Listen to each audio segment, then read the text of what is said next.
Mein Name ist Stefan Drechselmeier und ich darf Sie alle recht herzlich heute hier zum ersten Wasserstoffgipfel im Oberland hier im Landratsamt begrüßen und darf daher gleich als erstes den Landrat, der war heute Vormittag noch da, das muss ich dazu sagen.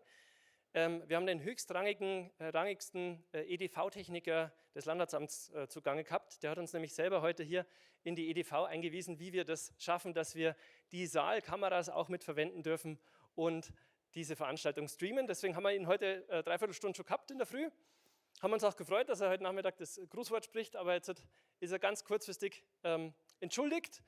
Sagt auch nochmal einen lieben Gruß, aber kurzfristig, wir haben ja das Glück, dass der stellvertretende Landrat, der Herr Thomas Holz, heute hier unter uns ist und der springt kurz ein und spricht ein Grußwort. Ich glaube, das Rednerpult ist gar nicht an, wenn es für Sie so in Ordnung ist, mit dem Mikro zu sprechen. Herr Holz, vielen Dank, dass Sie spontan einspringen.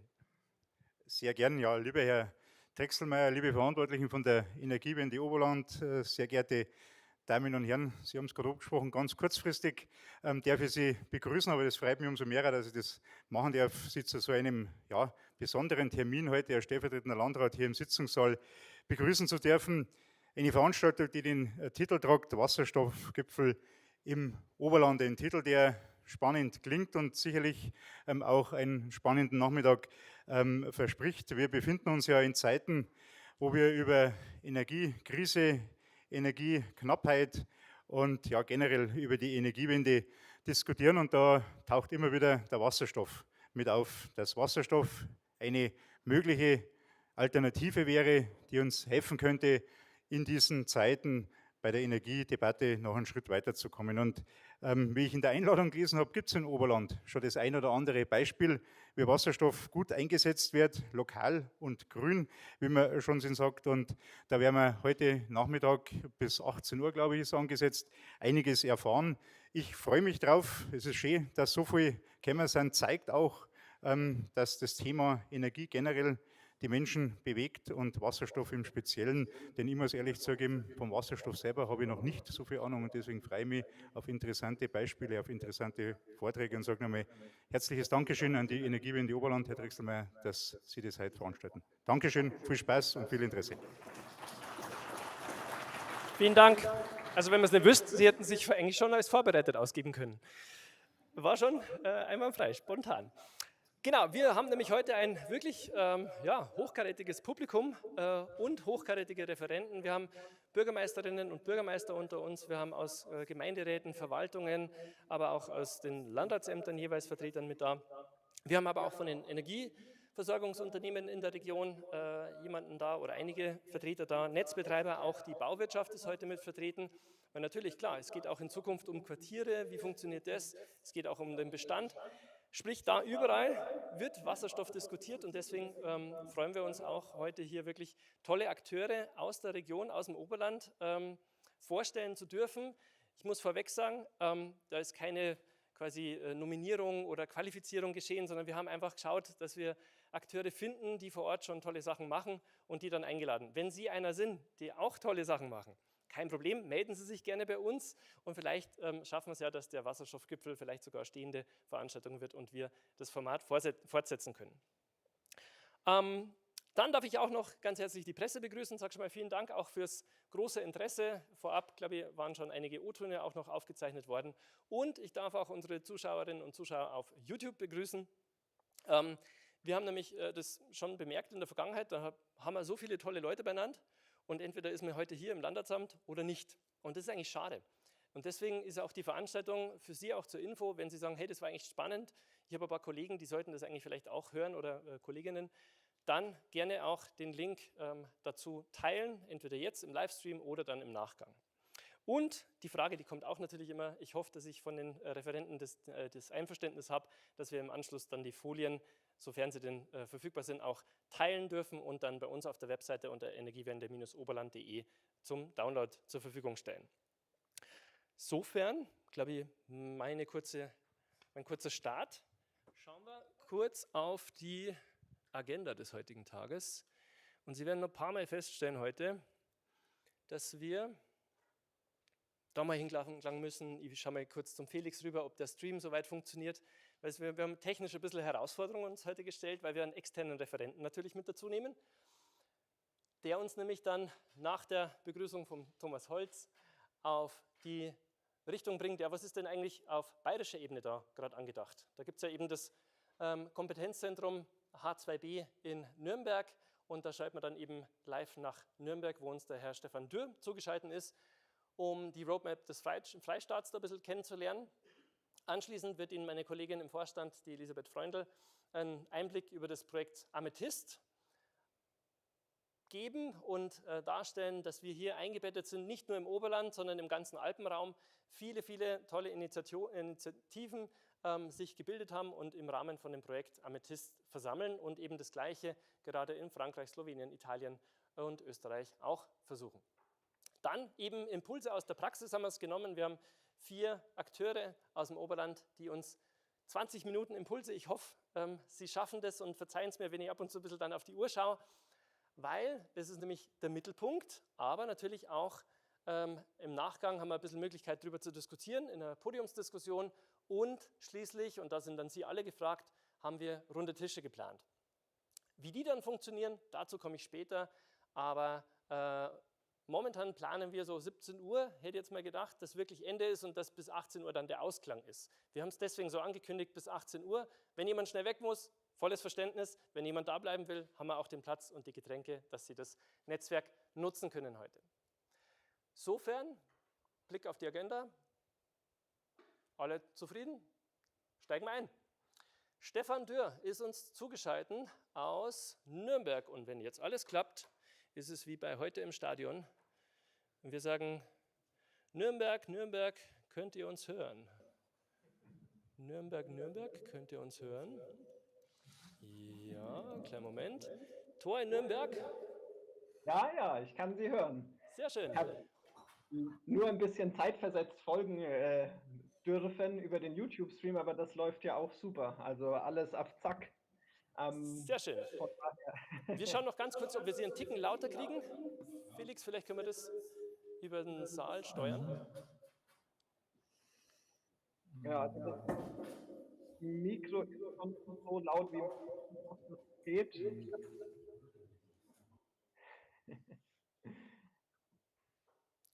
Ja, wir schauen noch. Kleinen Moment. Genau. Aber wenn ich kann loslegen, ist es soweit in Ordnung?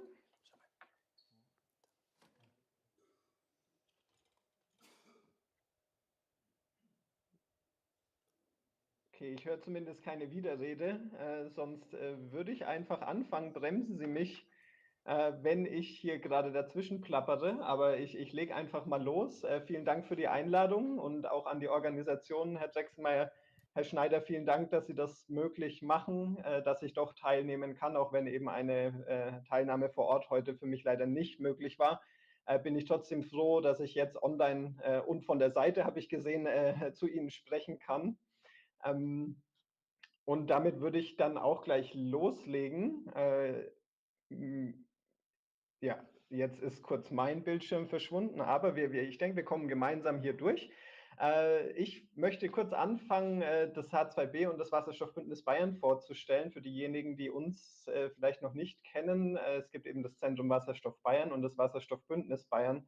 Und unsere Aufgabe ist eben, die Wasserstoffwelt in Bayern oder die Wasserstoffakteure zusammenzubringen und in den Austausch zu bringen und den Akteuren auch zu helfen. Dabei gibt es, wie gesagt, das Zentrum Wasserstoff Bayern. Da bin ich angestellt. Wir sind zu 100% durch den Freistaat finanziert in Form oder im Namen des Wirtschaftsministeriums und Herrn Aiwanger. Als solches haben wir die Aufgabe, den Hochlauf der Wasserstoffwirtschaft in Bayern zu stärken und eben die Wasserstoffakteure in Bayern zu vernetzen und sie mit Informationen zu versorgen. Ja, nebenbei, in Anführungszeichen möchte ich sagen, haben wir auch relativ viel strategischen Input geliefert. Dazu werde ich ja gleich auch was sagen, aber wir haben eben unter anderem bei der Wasserstoffstrategie für Bayern und auch bei der Roadmap mitgearbeitet, beziehungsweise diese auch selbst publiziert. Das heißt, es ist ein großer Teil unserer Arbeit, auch diese Strategie, den Weitblick vielleicht ein bisschen für Bayern hier zu behalten. Und da beraten wir eben unter anderem auch dann die Politik in Bayern. Das sehen Sie vielleicht daran, dass wir relativ häufig auch auf Auslandsreisen dabei sind, beziehungsweise Kolleginnen von mir häufig da dabei sind und zum Beispiel eben den Staatssekretär dann bei den Auslandsreisen begleiten. Meine persönliche Aufgabe ist sehr häufig, Markt- und Technologieanalysen zu machen. Und insgesamt kümmern wir uns natürlich auch um die Öffentlichkeitsarbeit, um auch der breiten Öffentlichkeit das Thema Wasserstoff ein bisschen näher zu bringen und da vielleicht auch die ein oder andere Angst zu nehmen und auch ein klares Bild zu schaffen, was Wasserstoff kann und wo auch die Grenzen natürlich des Wasserstoffs irgendwann erreicht sind. Das Wasserstoffbündnis hatte ich schon kurz angesprochen. Das ist eben eher eine Plattform für Unternehmen, Verbände, Forschungseinrichtungen, die im Bereich Wasserstoff aktiv sind. Die können sich hier einbringen bei verschiedenen Events. Da gibt es zum Beispiel morgen ein Speed-Pitching, wo sich die Partner untereinander kennenlernen können. Es gibt aber auch laufende Formate und Diskussionsrunden, zu denen wir uns mit unseren Bündnispartnern treffen, um bestimmte Themenbereiche zum Beispiel auch mal im Detail aufzuarbeiten. Also das ist hier das Angebot und auch da gibt es eben die Möglichkeit für Unternehmen dann teilweise über uns oder über das Wasserstoffbündnis dann auch in den Austausch mit der Politik zu kommen oder sogar auch an Delegationsreisen teilzunehmen. Das heißt, für die organisierten Unternehmen und Forschungsinstitute ist hier, denke ich, einiges geboten. Wenn Sie da also Interesse haben oder ein Unternehmen, eine Forschungseinrichtung vielleicht kennen, die da ohnehin schon aktiv ist, können Sie da gerne auf uns zukommen. Ja, jetzt zum eigentlichen Thema, weshalb ich auch eingeladen bin. Es geht ein bisschen um die strategischen Überlegungen für Bayern im Bereich Wasserstoff. Da hatte ich schon angesprochen, es gibt, eins zu weit gehüpft, es gibt da mehrere Veröffentlichungen. Letztendlich beruht der ganze Strategieprozess auf den grundlegenden Arbeiten, die wir im Jahr 2020 geleistet haben. Da gehört eben das Positionspapier dazu, wo wir als H2B versucht haben, so ein bisschen die bayerische Wasserstoffkarte zu inventarisieren, einfach zu schauen, was gibt es schon, wer ist aktiv, welche Bedarfe sind da kurzfristig vielleicht schon da. Darauf aufgebaut hat dann eben in Kooperation der Bayerische Freistaat bzw. das Wirtschaftsministerium und hat seine Wasserstoffstrategie für Bayern veröffentlicht, in dem Fall eine der ersten in Deutschland. Da haben wir also tatkräftig mitgeholfen, da auch wirklich an vorderster Front, ist aktuell natürlich ein sehr unschönes Wort, aber in der vordersten Speerspitze auch nicht viel besser, aber am Anfang zumindest hier den Impuls mitzugeben, der dann ja auch in der deutschen Strategie mit aufgegangen ist. Als letzter Punkt bisher, dazu sage ich auch gleich noch was, gibt es dann eben die Wasserstoff-Roadmap Bayern, die haben wir letztes Jahr veröffentlicht, also vor etwas mehr als einem Jahr im April, wo wir versucht haben, ein bisschen mehr die Leitplanken zu setzen und auch mehr Zahlen zu liefern zu den Belangen, die man eben im Bereich Wasserstoff in Bayern hat, einfach wie gesagt, um die Orientierung zu verbessern. Aber da können wir jetzt auch in den einzelnen Teilschritten nochmal drüber sprechen. Was steht in der bayerischen Wasserstoffstrategie? Ganz kurz gesagt, wollen wir grünen Wasserstoff fördern und grünen Wasserstoff vor allem nutzen in Bayern. Das zu dem Zeitpunkt 2020 war der Pfad noch nicht ganz so klar vorgegeben, aber wichtig war festzustellen, wir wollen langfristig zu 100% grünem Wasserstoff.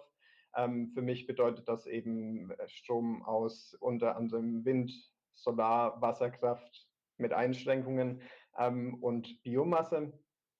Und da wollen wir eben hinkommen. Der Einsatz des Wasserstoffs damals, da muss man jetzt zurückdenken, dass die Wasserstoffwelt sehr schnelllebig ist und 2020 waren viele Themen, die wir jetzt vielleicht auch schon in der Tageszeitung behandeln, waren einfach vor 2,5 oder fast 3 Jahren einfach noch nicht ganz so aktuell. Deswegen hat man sich da sehr auf die Mobilität erstmal gestürzt und das behandelt natürlich auch vor dem Hintergrund, dass einfach die verschiedenen Automobilhersteller in Bayern natürlich auch eine große Arbeiterschaft stellen. Von daher ist es natürlich von besonderem Belang auch für den Bayerischen Freistaat, insbesondere für das Wirtschaftsministerium gewesen.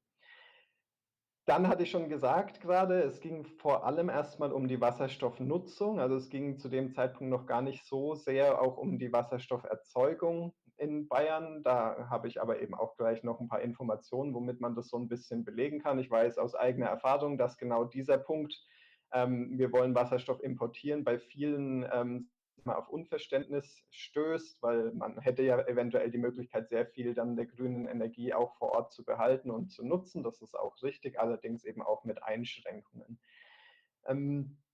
Konkrete Schritte wurden auch vorgeschlagen. Einmal im Forschungsbereich gab es eine Wasserstoff-Hightech-Agenda Bayern. Die hatte auch wieder Untermaßnahmen, unter anderem zum Beispiel eine stärkere Vernetzung auch der TUM in München mit der FAU in Nürnberg und Erlangen.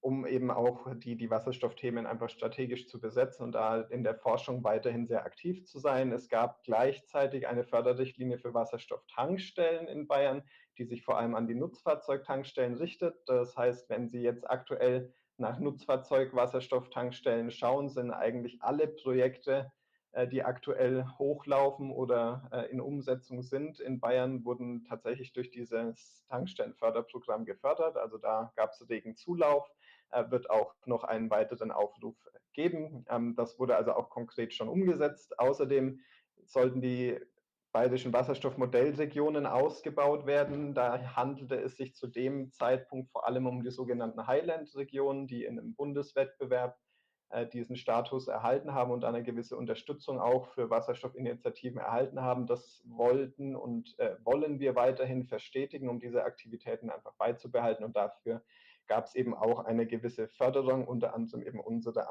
Angebote auch an diese Wasserstoffregionen. Was jetzt aufbauend auf der Strategie neu hinzugekommen ist, ist die Ankündigung einer Förderrichtlinie für Elektrolyseure. Sie sehen also zu diesem initialen Punkt, wir wollen erstmal Wasserstoff nutzen und eine Infrastruktur aufbauen, kommt jetzt langsam auch die Erzeugung stärker dazu. Es wird also im Laufe dieses Jahres, wahrscheinlich gegen Ende des Jahres, ein Elektrolyseförderprogramm geben, um Elektrolysekapazität in Bayern aufzubauen. Und es wird weiterhin trotzdem unterstützt, auch eine Pipeline-Infrastruktur aufzubauen. Das Ganze muss tatsächlich Hand in Hand gehen. Wir werden nicht in der Lage sein, den ganzen Wasserstoff, den die Industrie insbesondere in Bayern benötigt, vor Ort auch herzustellen. Gleichzeitig bietet eine Elektrolyse vor Ort durchaus auch Möglichkeiten, auch das erneuerbare Potenzial, das wir in Bayern haben, besser auszunutzen. Aber da kann ich auch gleich noch ein bisschen was dazu sagen. Dieser Importgedanke, das ist, wie gesagt, ein Punkt, zu dem ich schon sehr viele Diskussionen geführt habe. Deswegen bringe ich gleich ein paar Informationen mit, einfach auch um zu unterstreichen, es geht nicht darum, nur das eine oder das andere zu machen. Wir wollen sehr wohl eine Erzeugung in Bayern haben. Gleichzeitig müssen wir uns einfach bewusst sein, und da kommt diese Grafik jetzt gleich ins Spiel, dass die Stromerzeugungskosten auch in PV und Wind in Bayern eben nicht gleichbedeutend sind mit der Stromerzeugung in Südspanien oder der Windenergie in Schottland beispielsweise, sodass hier auch ein gewisses Marktelement dazukommt. Das heißt, das Windrad, das Sie in Schottland aufbauen, hat unter Umständen über 1000 Volllaststunden mehr im Jahr. Und genauso ist es tatsächlich auch bei den Solarpanels, die Sie jetzt beispielsweise in Südspanien aufbauen. Da sind es fast 2500 Volllaststunden im Jahr, während wir in Bayern in einem guten Sommer auf etwas um die 1200, 1100, 1200 kommen. Und daraus ergibt sich einfach ein Riesenunterschied in dem Strompreis, den man erzielen kann, und damit eben auch in dem Wasserstoffpreis. Das ist einfach, wie gesagt, sehr, sehr wichtig zu berücksichtigen, weil wir am Ende natürlich Wasserstoff nicht nur in Bayern isoliert denken, sondern diese Wasserstoffwelt ist global und dann konkurriert man langfristig eben mit solchen Erzeugungspotenzialen. Deswegen muss man einfach sehr gut schauen, welche Projekte man lokal umsetzen kann und wo es eben unter Umständen langfristig einfach nicht die wirtschaftliche Grundlage gibt. Das, wie gesagt, einfach nur so für Sie als Hintergrundwissen, weil häufig, wie gesagt, genau dieser Importgedanke auf sehr große Nachfragen und Diskussionen gestoßen ist. Aber eben in den Diagrammen sieht man eben relativ schön, also je dunkler die Färbung, desto höher das Potenzial. Und da sind wir eben in Deutschland leider nicht an den ultimativ bestgeeigneten Plätzen. Aber genug zum Import. Wir hatten also dann diese Wasserstoffstrategie. Darauf wurde schon relativ viel auch der Politik, auch konkrete Maßnahmen, auch Förderbescheide aufgebaut. Dann hat sich allerdings einiges getan. Ein sehr, sehr wichtiger Einschnitt ist tatsächlich dann die Wahl 2021 gewesen. Bis dahin hatten wir zwar schon einen Fokus auf grünen Wasserstoff, aber die Ambitionen, das Ganze auch umzusetzen, waren deutlich weniger ambitioniert. Genauso wie eben auch die Ausbauziele für die erneuerbaren Energien. Da hat es also, wie gesagt, diese einerseits die Neuwahl, also die nicht Neuwahl, aber die Wahl 2021 gebraucht und eben kurz vorher auch ein Gerichtsurteil, dass eben die Klimapolitik der Vorgängerregierung nicht verfassungsgemäß ist. Von daher hat sich dann relativ viel geändert. Wir haben, das soll diese kleine Sonnenblume darstellen, eine andere Regierung mit einem anderen Fokus. Und dann natürlich ein sehr, sehr gravierender Einschnitt letztes Jahr mit dem Angriffskrieg Russlands auf die Ukraine, was natürlich auch dann die Energiemärkte gehörig durcheinandergewirbelt hat. Und das haben wir eben auch im Wasserstoffbereich gemerkt. Was hat sich aber prinzipiell getan? Wir haben weiterhin den Fokus auf den grünen Wasserstoff langfristig, aber eben der Wunsch, schneller von dem Erdgas wegzukommen, hat dazu geführt oder zumindest die Prozesse schon umzustellen, um dann langfristig früher einen Wechsel von Erdgas zu Wasserstoff bewegen zu können, hatten zu mehr Pragmatismus eigentlich bei den Erfüllungsoptionen geführt, sodass man jetzt einfach statt von Grau dann irgendwann direkt auf grünen Wasserstoff umzustellen, hat man jetzt hier noch weitere Technologieoptionen dazu bekommen. Das ist jetzt hier so schön abgekürzt mit Blau und Türkis. Ich erläutere das kurz, weil das nicht so geläufig ist, aber blauer und türkiser Wasserstoff beschreiben Technologien, wie man aus Erdgas Wasserstoff herstellen kann und gleichzeitig die CO2-Emissionen vermindert. Das ist wichtig, nur vermindert, man kann sie nicht ganz vermeiden. Deswegen ist es eben auch nur eine Brückentechnologie, um am Ende tatsächlich zum grünen Wasserstoff zu kommen, der dann so niedrig wie möglich an Emissionen nur noch enthält. Aber dieser Pragmatismus kommt eben daher, zu schauen, wie können wir möglichst schnell auch Wasserstoff anbieten, sodass Unternehmen ihre Prozesse umstellen, um dann langfristig mit grünem Wasserstoff bedient zu werden. Hört sich erstmal kompliziert an, aber prinzipiell ist es dasselbe wie bei den E-Autos. Wenn man ehrlich ist, werden die E-Autos sehr häufig nachts geladen und damit auch nicht unbedingt mit dem Sonnenstrom, aber langfristig bei einem grüneren Strommix haben wir natürlich mit elektrischen Autos dann auch weniger Emissionen im Straßenverkehr und ähnlich ist der Gedanke eben hier auch, dass man früher die Technologie anpasst, um dann den Wechsel von grauem Wasserstoff auf grünen Wasserstoff oder blauen Wasserstoff zu grünem Wasserstoff leichter vollziehen zu können, weil am Ende ist es Wasserstoff, der verarbeitet werden kann. Und so würde man quasi dann langfristig diesen sogenannten Fuel Switch, also den Wechsel von fossiler Energie, von einem fossilen Energieträger zu einem erneuerbaren Energieträger eigentlich vereinfachen. Faktisch bedeutet das, man zieht Investitionen vor, anstatt sie am Ende alle auf einen Schlag begleichen zu müssen. Also das steckt da so ein Stück weit dahinter und gleichzeitig sollen natürlich auch die erneuerbaren Energien ausgebaut werden. Das wissen wir, denke ich, alle. Und diese Wasserstoffdiplomatie steht hier auch drin. Ich hatte vorhin bereits angesprochen, es gibt auch Reisen eben der bayerischen Staatskanzlei, der bayerischen Ministerium auch im Sinne, frühzeitig auch Partnerschaften im Bereich Wasserstoff anzustreben. Ja, auf diesen Erkenntnissen und Entwicklungen baut dann letztendlich die Roadmap auf, eben als weiterer Teil eben dieses Strategieprozesses. Da geht es sehr stark darum, dann auch das ein Stück weit in Zahlen zu fassen. Also was bedeuten jetzt diese ganzen Maßnahmen, was sind die Ziele? Was ergeben sich daraus für Wasserstoffbedarfe und was sollten wir vielleicht tun, um schneller auch zu unserem Ziel klimaneutral 2040 zu kommen. Das steht hier unten kurz zusammengefasst. Ich habe es aber hier nochmal schöner dabei. Man kann das letztendlich in 6 Punkten abhandeln. Der eine Punkt ist der Wasserstoffverbrauch. Also hier haben wir unter verschiedenen Annahmen geschätzt. Das ist leider so, immer wenn man in die Zukunft blickt, ist am Ende das so ein Stück weit doch eine Schätzung, die man machen muss.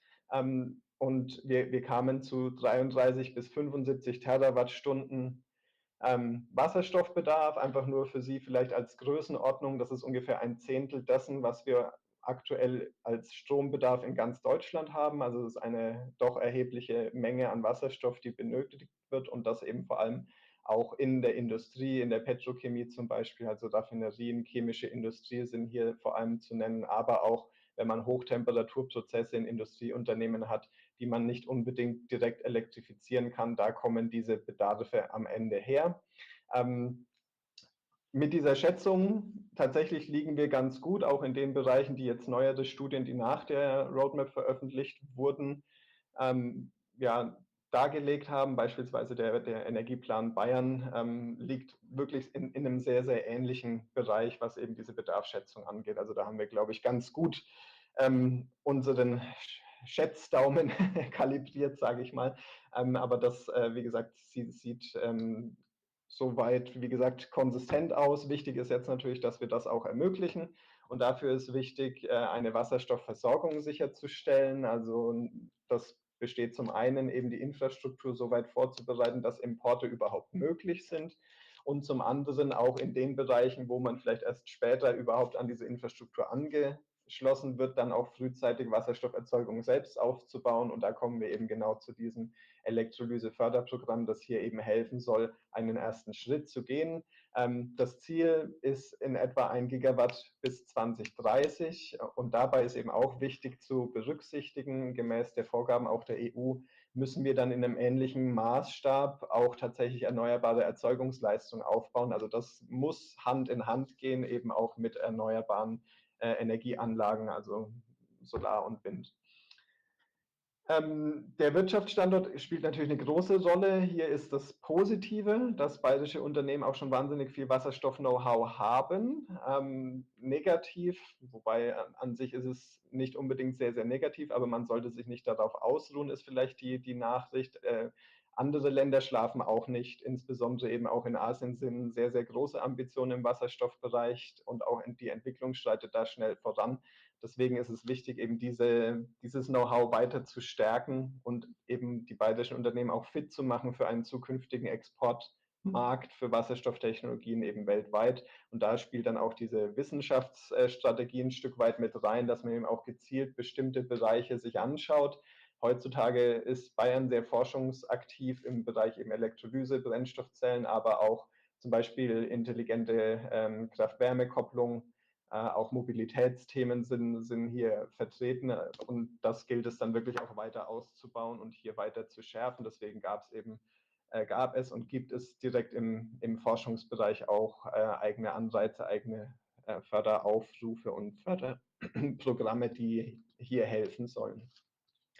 Der regulatorische Rahmen, das ist ein wahnsinnig dynamisches Thema. Also tatsächlich haben wir in der Roadmap sehr, sehr viele Sachen aufgegriffen, die jetzt über das letzte Jahr oder über die letzten 1,5 Jahre tatsächlich auch schon zum Teil angegangen oder schon abgeschlossen wurden. Also auch das ist, sage ich mal, in Gesamtdeutschland eine ganz schöne Entwicklung, dass man hier wirklich jetzt zu dem Verständnis gekommen ist, dass wir Wasserstoff wenn auch nicht vielleicht in jeder einzelnen Anwendung, aber in sehr vielen Anwendungen brauchen werden. Und entsprechend müssen wir uns eben auch aufstellen, die Infrastruktur stärken. Da wurde jetzt schon einiges getan.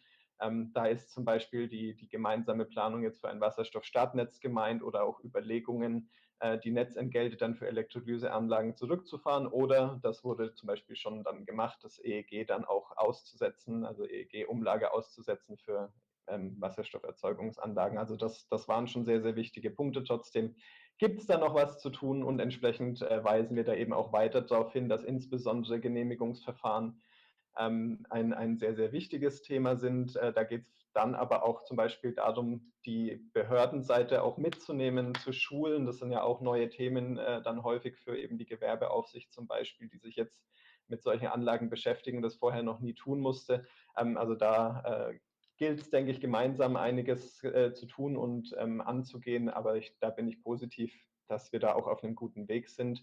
Und zu guter Letzt, ich weiß nicht, wie viel Zeit ich dann noch habe, die Beispiele, die sind dann in den Folien auf jeden Fall drin, sodass Sie sich im Nachgang auch anschauen können. Aber ich fasse mich dann in den weiteren Ausführungen kurz. Wichtig sind aber trotzdem Demonstrationsprojekte, um auch vor Ort diese Technologien weiterentwickeln zu können, auch um interessierten Kunden, interessierten auch der Bevölkerung vielleicht einfach zu zeigen, hey, das ist eine Technologie, die kann man heute schon aufbauen, die ist nicht gefährlich, also das ist in weiten Teilen genauso wie heutzutage mit Erdgas tatsächlich. Es fallen auch häufig die gleichen Regularien an. Da gilt es eben wirklich auch vor Ort einfach zu zeigen, diese Technologie ist machbar und ist sinnvoll einsetzbar. Und deswegen sind auch solche Demonstrationsprojekte wirklich von großer Wichtigkeit. Und nebenher, aber nicht zu unterschätzen, gibt es natürlich auch ganz viele Industriezweige oder auch Handwerkszweige, die von solchen Entwicklungen profitieren, auch wenn sie vielleicht nicht selbst Elektrolyseure bauen. Also natürlich müssen Rohrleitungen gebaut werden. Natürlich gilt es auch zum Beispiel die Leistungselektronik für solche Anlagen herzustellen oder auch diese Anlagen generell eben in übergeordnete Fernwärmesysteme zum Beispiel einzubinden. Und da gibt es eben ganz viele Berührungspunkte auch zu anderen Bereichen, die jetzt nicht Wasserstoff auf ihrem Firmenschild stehen haben, aber im Bereich Elektrotechnik, Energietechnik oder Anlagenbau tätig sind. Da gibt es viele wirklich Potenziale zu heben und da versuchen wir auch die Unternehmen einfach darauf aufmerksam zu machen und zu informieren, wo sie vielleicht ihren Platz finden könnten.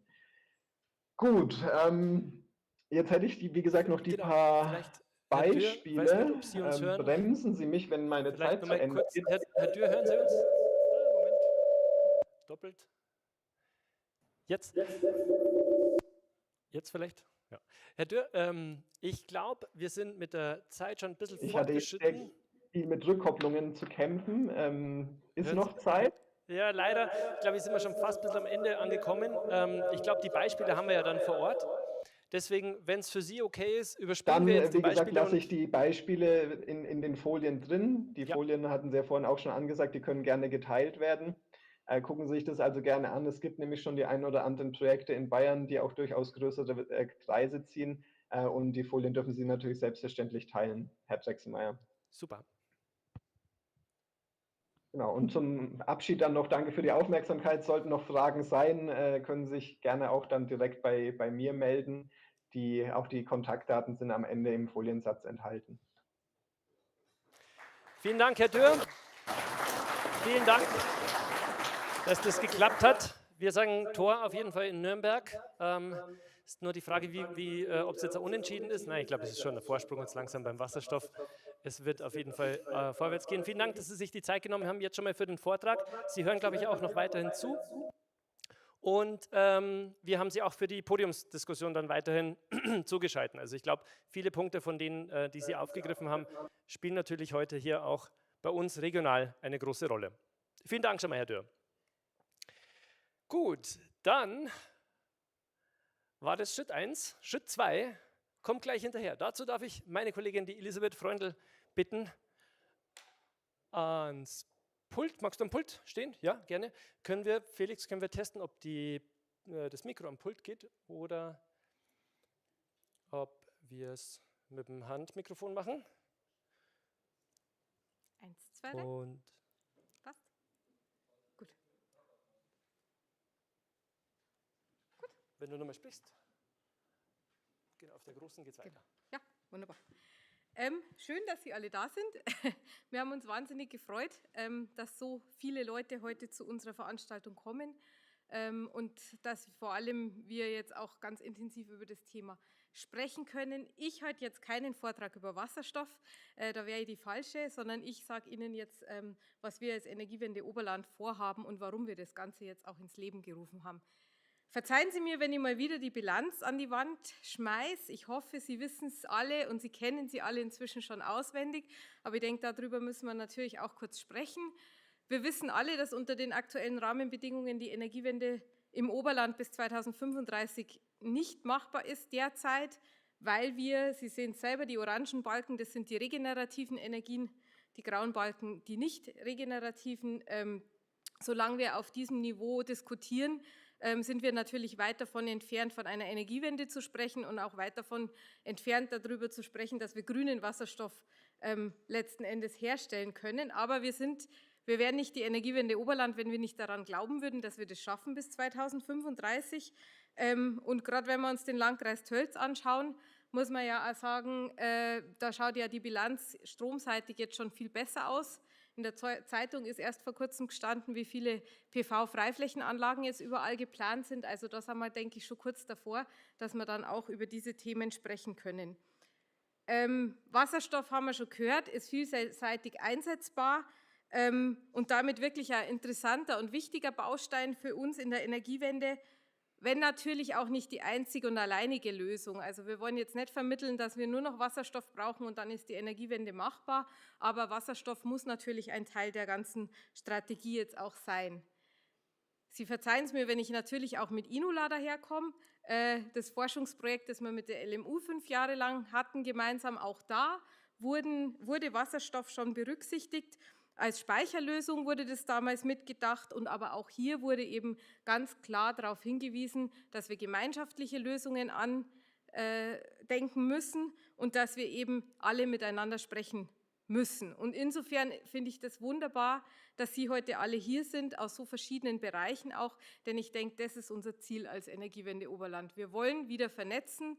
Wir hatten schon das Projekt Bioenergieregion, wir hatten das Projekt Inula, wir haben immer wieder neue Themen, wo wir Netzwerke bilden und wo wir die Leute zusammenbringen. Und ich freue mich sehr, dass Sie heute auch unserer Einladung wieder gefolgt sind und wir eben gemeinsam jetzt dieses Thema intensiv angehen können. Wir sind auch sehr stolz, dass wir wieder ein Projekt dazu haben, denn auch sonst wären bei uns die finanziellen und zeitlichen Ressourcen wieder zu knapp. Also Wasserstoff ist auch bei uns immer wieder im Gespräch, im Vorstand haben wir schon so oft darüber diskutiert. Jetzt haben wir ein Projekt, das heißt, wir haben auch wirklich Zeit dafür. Und dass so viele Leute heute da sind, zeigt ja auch, dass das Interesse nicht nur bei uns so groß ist. Was ist es eigentlich für ein Projekt? Es ist im Rahmen von dem Interreg Alpine Space Förderprogramm, wird es gefördert. Da werden eben im ganzen Alpenraum über 7 Alpenländer hinweg Projekte gefördert, Kooperationsprojekte. Und wir sind tatsächlich in diesem Projekt 10 Projektpartner. Die Leitung hat die französische Agentur Aura.ee. Die leiten das ganze Projekt und Sie sehen schon, der Stefan Drechselmeier hat es vorher auch angesprochen, wir sind von Italien über Frankreich, über Südtirol, über Schweiz, Deutschland, Österreich sind wir sehr viele verschiedene Projektpartner. Deswegen sehen Sie auch zwischendrin mal englische Roll-ups, weil das ganze Projekt natürlich größtenteils auf Englisch kommuniziert wird unter den Projektpartnern. Ich lese es jetzt einmal vor, was Amethyst eigentlich heißt. Das muss sich keiner merken, aber ich will es einmal gesagt haben. Das ist die Abkürzung für A Multipurpose and Transsectoral Hydrogen Support for Decarbonized Alpine Territories. Wer es danach noch sagen kann, herzlichen Glückwunsch. Genau. Ich konnte es mir auch nicht merken ohne Spickzettel. Ich weiß, es geht um Wasserstoff. Genau, da sehen Sie nochmal, wo die ganzen Partner sind und Sie sehen da auch schon ein Bild, denn es gab bereits eine schöne Auftaktveranstaltung im März, wo einerseits sich unsere Projektpartner, also wir alle aus diesen verschiedenen Ländern getroffen haben und darüber gesprochen haben, wie dieses Projekt jetzt aufgesetzt wird. Und andererseits gab es aber auch in Frankreich, also das war in Moutier, das ist ein ganz großes Skigebiet, da haben sich die Kollegen auch wasserstoffbetriebene Pistenraupen anschauen dürfen. Da gab es eben auch einen großen Wasserstoffgipfel, der, wie Sie sehen, auf dem Bild links auch auf sehr, sehr großes Interesse gestoßen ist. Und wenn Sie mal so ein bisschen reinhören wollen, was die anderen Projektpartner, die Franzosen, die Italiener so sprechen oder auch unsere slowenische Kollegin ist da im YouTube-Video, also wenn Sie auf unseren YouTube-Kanal schauen, beziehungsweise es gibt jetzt sogar einen Amethyst-Kanal, da können Sie sich mal so ein paar O-Töne anhören, was die so sprechen. So, um was geht es jetzt eigentlich in dem Projekt? Ziel soll es eben sein, dass grüner Wasserstoff ein Teil der Energiewende wird. Das Projekt Amethyst läuft 3 Jahre lang, es ist schon im November letzten Jahres gestartet und es soll eben die Marktentwicklung von Wasserstofflösungen in den Alpen durch die Sammlung von Wissen, eben bestehenden Initiativen, die Vernetzung, was wir heute zum Beispiel machen, oder eben auch die Verbreitung all dieser Sammlungen realisieren. Es soll außerdem unterstützen, dass man Wasserstofflösungen eben in die regionalen Energiestrategien oder Pläne auch reindenkt, integriert. Das Ganze funktioniert größtenteils eigentlich über eine Online-Plattform, die Sie sich dann gerne auch anschauen dürfen, wenn es sie denn gibt, denn derzeit sind wir noch in der Analysephase. Auf dieser Wissenstausch-Plattform wird dann eben das Potenzial von grünem und kohlenstoffarmen Wasserstoff in Pilotgebieten. Pilotgebiete sind in dem Fall jetzt die Gebiete der 10 Partner bewertet. Wir sammeln außerdem Akteure, bestehende Initiativen und Projekte. Das heißt, wenn Sie jemanden wissen, der heute noch nicht hier ist, freuen wir uns, wenn wir den auch noch gemeldet bekommen, weil wir versuchen jetzt eben alle zu aktivieren und alle zu finden. Die werden dann gesammelt und es wird aber dann auch wirklich auf einer Karte geografisch verortet über den ganzen Alpenraum, also nicht nur im Oberland, sondern wirklich von all unseren Partnern. Dann haben wir 6 Pilotprojekte, eins davon werden Sie heute noch kennenlernen. Dort gibt es wirklich eine ganz intensive Datenerfassung und auch eine Analyse aller Energieflüsse inklusive Lastgangprofilen, Emissionen und Kosten, um auch zu überlegen, wie können diese Projekte übertragen werden in andere Regionen. Und ich denke, ein ganz, ganz wichtiger Punkt ist eben diese Sensibilisierung und der Wissensaustausch über die Wasserstofflösungen, die es so gibt und da eben auch wirklich dieser kommunale Aspekt, der ist auch ganz wichtig, also dass wir quasi auch hier Wissen zusammenfassen, übersetzen und dann auch, das ist so unser Ziel natürlich, unseren Kommunen zur Verfügung stehen, einerseits eben mit dem Wissen und andererseits mit dem Vernetzen und mit dem Zusammenführen. Und ich denke, das Ziel von dem heutigen Tag für uns ist wirklich, dass wir Entwickler, Produzenten, Kommunen, alle, die an diesem Thema interessiert sind, zusammenführen, dass wir miteinander sprechen und dass wir uns überlegen, wie ist Wasserstoff tatsächlich auch eine Möglichkeit für uns im Oberland. Und wir träumen schon davon, dass das auch regional dann stattfindet. Genau. Wer noch ganz großer Fan vom Internet und all diesen Dingen ist, man kann es auf YouTube anschauen, man kann auf LinkedIn uns auch folgen. Man kann die offizielle Webseite vom Projekt anschauen, da ist dann auch von den anderen Projektpartnern alles drauf. Und auf unserer eigenen Homepage finden Sie auch Informationen über das Projekt und über uns. Genau, vielen herzlichen Dank. Vielen Dank, Elisabeth, fürs Vorstellen. Das ist unser Rahmen, in dem spielt sich der heutige Tag auch ab. Und, ich muss wieder umschalten. Genau, und dann sind wir nämlich eigentlich schon bei den Akteuren. Ist schon mehrfach angesprochen worden, auch vom Herrn Dürr. Es gibt ja tolle Akteure, die in diesen Bereichen schon überall unterwegs sind. Und was ich auch spannend finde, dass wir versucht haben, verschiedenste Bereiche mal abzudecken. Also Sie werden es vielleicht bei den Impulsen feststellen.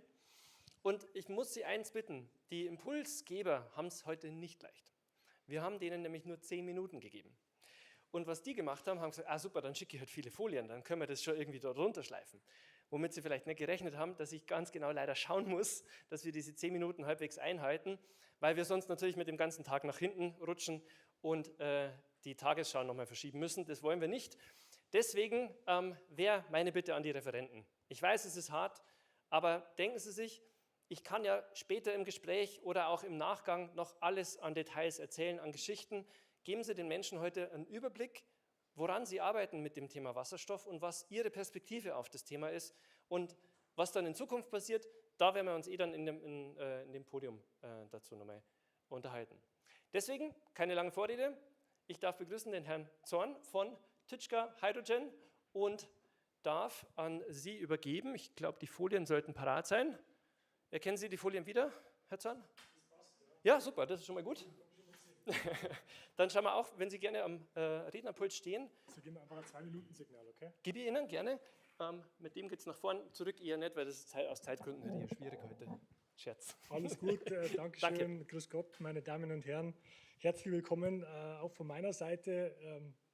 Mein Name ist Thomas Zorn, ich bin Geschäftsführer des Geschäftsbereichs Wasserstoff bei der Tyczka Unternehmensgruppe. Jetzt vorab, um auch Zeit zu sparen, wer kennt die Firma Tyczka im Raum? Bitte die Hand hoch. Sehr gut, weil wir sind natürlich heimisches Unternehmen aus Geretsried. Dann kann ich mal zumindest den Unternehmenseinführungsteil zumindest ein bisschen abkürzen. Ich habe ein Thema mitgebracht, das der Herr Dürr vorher auch schon angesprochen hat und wo natürlich immer viel heiß darüber diskutiert wird. Ich habe das Ganze mit einer Frage tituliert, brauchen wir überhaupt heimische Wasserstoffwertschöpfungsketten? Also müssen wir den Wasserstoff eigentlich bei uns produzieren oder wird das nicht alles importiert? Vielleicht nur ganz kurz. Wir haben ungefähr 200 Mitarbeiter hier im Landkreis Bad Tölz-Wolfratshausen sitzen. Ich glaube, das kann man sich merken. Die anderen Zahlen will ich nicht durchgehen. Und wir sind Gründungsmitglied von der Energiewende Oberland. Deswegen vielleicht die 2 Sachen, wenn Sie irgendwas mitnehmen wollen, dann überspringe ich den Tyczka-Teil. Ja, wo kommen wir eigentlich her? Wir sind natürlich bekannt für unser Flüssiggas, Propan, Butan, Nischenenergieträger, aber deutschlandweit aktiv. Das größte Geschäftsfeld, das wir im Einsatz haben. Wir haben aber auch die ganz klassischen Industriegase bei uns im Portfolio. Also wenn es um Schweißgase geht, Sauerstoff, Stickstoff, Argon, das macht die Tütschker Industriegase, die da oben rechts sieht man es auf dem Logo, ein bisschen anders aussieht als unser klassisches Logo. Woran liegt es? Das war bis vor 2 Jahren noch ein Joint Venture, das haben wir mittlerweile aufgelöst und ist mittlerweile ein 100% Unternehmen des Familienverbunds oder des Familienunternehmens der Tütschker Unternehmensgruppe. Vor 2,5 Jahren haben wir uns strategisch dazu entschieden, dass wir, weil wir eben uns mit Industriegasen und Energiegasen auskennen, auch in das Thema Wasserstoff einsteigen möchten. Und einsteigen ist eigentlich der falsche Begriff, weil in der Tütschker Industriegase verkaufen wir Wasserstoff seit über 40 Jahren. Jetzt verändert sich natürlich der Anwendungszweck von Wasserstoff verändert sich sehr signifikant. Die Anwendungen in der Industrie, die sind bekannt, die sind auch heute schon gut versorgt, aber die energetischen Anwendungen, die Kraftstoffanwendung von Wasserstoff ist eigentlich das, wo das Marktwachstum herkommen kann und es ist auch dort, wo wir unsere Fokusaktivitäten hinlegen. Ja, gerne. Alles klar, jetzt ist es besser, gell? Dankeschön. Gut, ich möchte starten mit einer sehr technischen Grafik, die aber das Fundament von allem ist, warum wir das ganze Thema Wasserstoff eigentlich machen. Was Sie hier sehen, ein bisschen kleiner dargestellt, sind Daten von der Bundesnetzagentur. Hier geht es um die Erzeugung von Strom in Deutschland. Man sieht hier, über die Farben kann man es so ein bisschen ableiten, grün Biomasse, hellblau Wasserkraft, dann das ein bisschen dunklere hellblau ist dann die Offshore-Wind, das ganz kräftige Blau ist der Onshore-Wind, also die Produktion von Wind an Land, gelb, ganz klassisch Sonnenstrom, dann haben wir Braunkohle etc. pp. Was diese Grafik schön zeigt, ist, diese kleine blaue Linie in der Mitte, die immer so hoch und runter geht, ist eigentlich der Strompreis. Rechts sieht man so die Euro pro Megawattstunde. Und was man hier ganz gut erkennen kann, vor allem auf der linken Seite, das sind jetzt Daten vom Februar, die kann man aber eigentlich jede Woche anschauen, verhält sich immer ähnlich. Immer wenn wir viel Erneuerbare im Netz haben, geht der Preis in den Keller, weil die Erneuerbaren geringe Grenzkosten haben und eigentlich nichts kosten müssen. Das stimmt natürlich nicht, man muss sie investieren und so weiter und so fort, aber grundsätzlich sind die erneuerbaren Energien eigentlich eine sehr günstige Form der Energie. Nur, und das haben wir heute auch schon oft angesprochen, sie sind halt nicht immer da, wenn wir sie brauchen. Ja, es gibt halt Zeiten, haben wir 4 Wochen sau viel Wind und dann gibt es, viel Wind und dann haben wir halt im Sommer mehr Sonnenstrom als im Winter.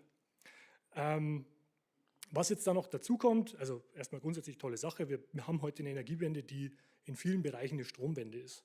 Und da sind wir jetzt aktuell, glaube ich, erste Halbjahr waren wir bei 52% Erzeugung durch die erneuerbaren Energien. Wir brauchen eigentlich über 100%. Und das ist eine Mammutaufgabe. Und warum? Wie kommt jetzt da der Wasserstoff ins Spiel und wie kommen die heimischen Wertschöpfungsketten ins Spiel?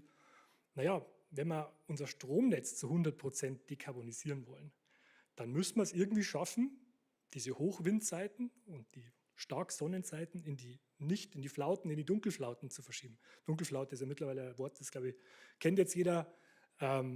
So einen Photovoltaikstrom kann ich vielleicht nur von der Batterie von einem Tag in die Nacht bringen. Aber den Windstrom, 4 Wochen Windlast, kann ich nicht mit der Batterie vom Herbst in den Winter oder in den Sommer bringen. Das ist rein energetisch nicht möglich. Wir sprechen hier über gigantische Energiemengen, da wo die Batterie einfach irgendwann an ihre Grenzen stößt. Die brauchen wir trotzdem, keine Sorge, ich habe nichts gegen Batterien, aber auf der nächsten Seite sieht man ein bisschen, was ich meine. Jetzt haben wir die gleichen Daten genommen und haben gesagt, was passiert, wenn wir jetzt 2,5 Mal die Wind- und Sonnenkraft zubauen, wie wir sie in Deutschland haben. Aber was passiert denn dann? Naja, wir haben immer mehr Strom, dann, wenn halt der Wind weht und immer mehr Strom, wenn die Sonne scheint. Das löst aber das Problem nicht. Und jetzt brauchen Sie mir nicht erzählen, dass irgendjemand, also diese rote Linie, die da so leicht sieht, das ist der Verbrauch in Deutschland. Und es gibt natürlich 0,0 Anreiz, mehr Strom oder Stromerzeugungskapazität zuzubauen, als ich eigentlich als Verbrauch habe. Und dieser Anreiz, dass ich trotzdem weiter erneuerbaren Strom zubaue, das ist ein Stromverbraucher. Und dieser Stromverbraucher sind Elektrolysen und aus dem mache ich halt Wasserstoff. Und die Überschüsse an sich sind kein Problem. Ich habe es in der Mitte mal ein bisschen dargestellt. Es ist eigentlich nur eine Frage, wie kann ich diese Überschüsse flexibilisieren? Und worüber habe ich heute als Deutschland oder als Bayern oder als das Oberland Kontrolle? Ja, ich kann mir halt entscheiden, wo ich meine PV-Anlagen hinbaue, meine Windkraftanlagen. Ich bin nicht darauf angewiesen, dass jemand in Norwegen macht oder jemand in Schottland. Die werden das auch tun, aber jeder schaut erst einmal vor seiner eigenen Haustür. Und deswegen sind wir eigentlich sehr stark davon überzeugt, als Tütschka, dass wir auf jeden Fall beides brauchen. Also wir sind heute definitiv Nettoimporteur von Energie, aber wir werden auch Wasserstofferzeuger sein müssen, weil wir sonst die Erneuerbaren, die wir zubauen, nicht integriert bekommen. Und das ist der Anknüpfungspunkt, wo wir sagen als Tütschka, wir konzentrieren uns heute sehr stark auf die regionale Erzeugung von grünem Wasserstoff, was aber nicht heißt, dass die Importe für uns nicht genauso interessant werden können. Nur die lokale Produktion ist etwas, was ich heute tun kann, um einfach unser Stromnetz weiter mit erneuerbaren Energien zu füllen, aber gleichzeitig eben weitere Sektoren, die auf den Wasserstoff angewiesen sind, zu dekarbonisieren. Ich aus Zeitgründen gehe jetzt nicht die ganzen Stichpunkte zu. Sie kriegen gerne die Folien, lesen Sie es mal durch. Das sind Impulse, Anknüpfungspunkte, wir werden es nachher noch ein bisschen diskutieren. Es ist kein Entweder-Oder, sondern wir brauchen beides. Das ist eigentlich die Kernaussage an der Stelle. Und es würde auch die Versorgungssicherheit in Bayern erhöhen. Man verschafft sich natürlich in gewissermaßen auch eine Verhandlungsposition gegenüber Importeuren. Wenn ich weiß, für was für einen Preis ich es in Europa oder in Bayern erzeugen kann, habe ich immer einen Benchmark, zu welchem Preis ich es einkaufen will. Wenn es jetzt aber darum geht, okay, Wasserstoff erzeugen, mal so als Impuls, ja, wollen wir und werden wir und tun wir auch schon. Wo wollen wir es als Tütschka einsetzen? Wo sehen wir aktuell den größten Bedarf und auch kurzfristig das Geschäftspotenzial? Und das sind die hier orange gehobenen Sektoren.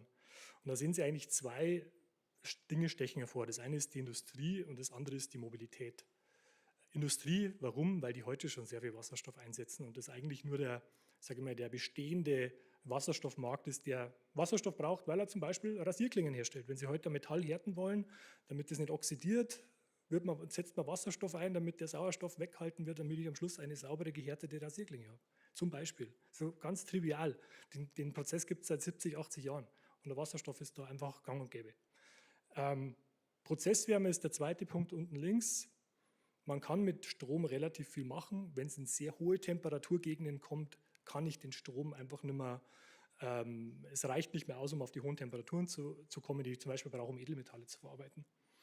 Und im Mobilitätsbereich kann man eigentlich zusammenfassen, alles, was schwer ist und viel fährt oder auch nur viel fährt, ist einfach durch Batterien irgendwann begrenzt. Das funktioniert in vielen Fällen, aber wenn ich sage, ich denke heute an einen LKW, an einen schweren Bus, ich denke an hügelige Landschaft, ich denke an Regionalbusse, die über 300 Kilometer am Tag fahren, dann ist Wasserstoff definitiv die einzige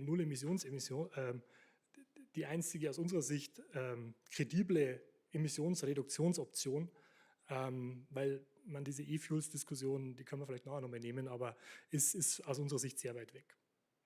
Die anderen Sektoren, die gibt es, da werden andere Firmen dran arbeiten. Manche sind sehr, sehr groß. Da sind wir als Familienunternehmen mit 600 Mitarbeitern einfach ein bisschen zu klein.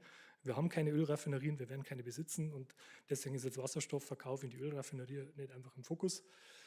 Vorweg, wenn Sie mich jetzt heute fragen, ob Tütschka auch Wasserstoff in Häuser liefert, dann fragen Sie mich in 10 Jahren wieder, weil das tun wir heute nicht und das wird sich auch für ganz groß oder ganz viele Anwendungsfälle nicht rechnen. Und deswegen sind wir da sehr offen. Also nicht, dass wir nicht glauben, dass es irgendwann mal funktioniert, aber Stand heute ist es einfach nicht die beste Anwendung aus unserer Sicht. Ich sage immer dazu, unsere Sicht, das andere sehen es anders. Deswegen sind wir nicht so stark aktiv. Auch wenn es um die Pipelines geht, wir werden Pipelines für Wasserstoff brauchen. Wir kennen uns halt mit der dezentralen Energieversorgung von Gasen aus, ja, per Straße im LKW transportiert oder vor Ort beim Kunden erzeugt. Das ist das, worauf wir setzen als Tütschka. Ganz kurz, die Wertschöpfungskette, die können wir später vielleicht nochmal nehmen, ganz kurz 2 Projekte, wo wir schon sehr aktiv sind seit 2,5 Jahren. Das eine ist ein 5 Megawatt Elektrolyseur im niederbayerischen Pfeffenhausen, ungefähr eine halbe Stunde nördlich von Landshut. Die Eishockey-Fans unter Ihnen werden wissen, wo Landshut ist. Da ist es nicht weit weg. Und dort entsteht bis Ende dieses Jahres die erste grüne Wasserstoffelektrolyse Südbayerns. Und das ist ganz spannend, weil wir in 2021, quasi 6 Monate nachdem wir unsere Aktivitäten überhaupt losgetreten haben, dort gleich Gesellschafter geworden sind. Das heißt, ab Ende dieses Jahres werden wir auch bayerischen Wasserstoff, grünen Wasserstoff zur Verfügung haben. Das zweite Projekt, und damit schließe ich es auch, jetzt glaube ich, habe ich irgendwas verkehrt gedruckt. Können Sie nur eine Folie weitergehen, dann bin ich ja gleich fertig. Morgen nicht. Oder ist der Strom da?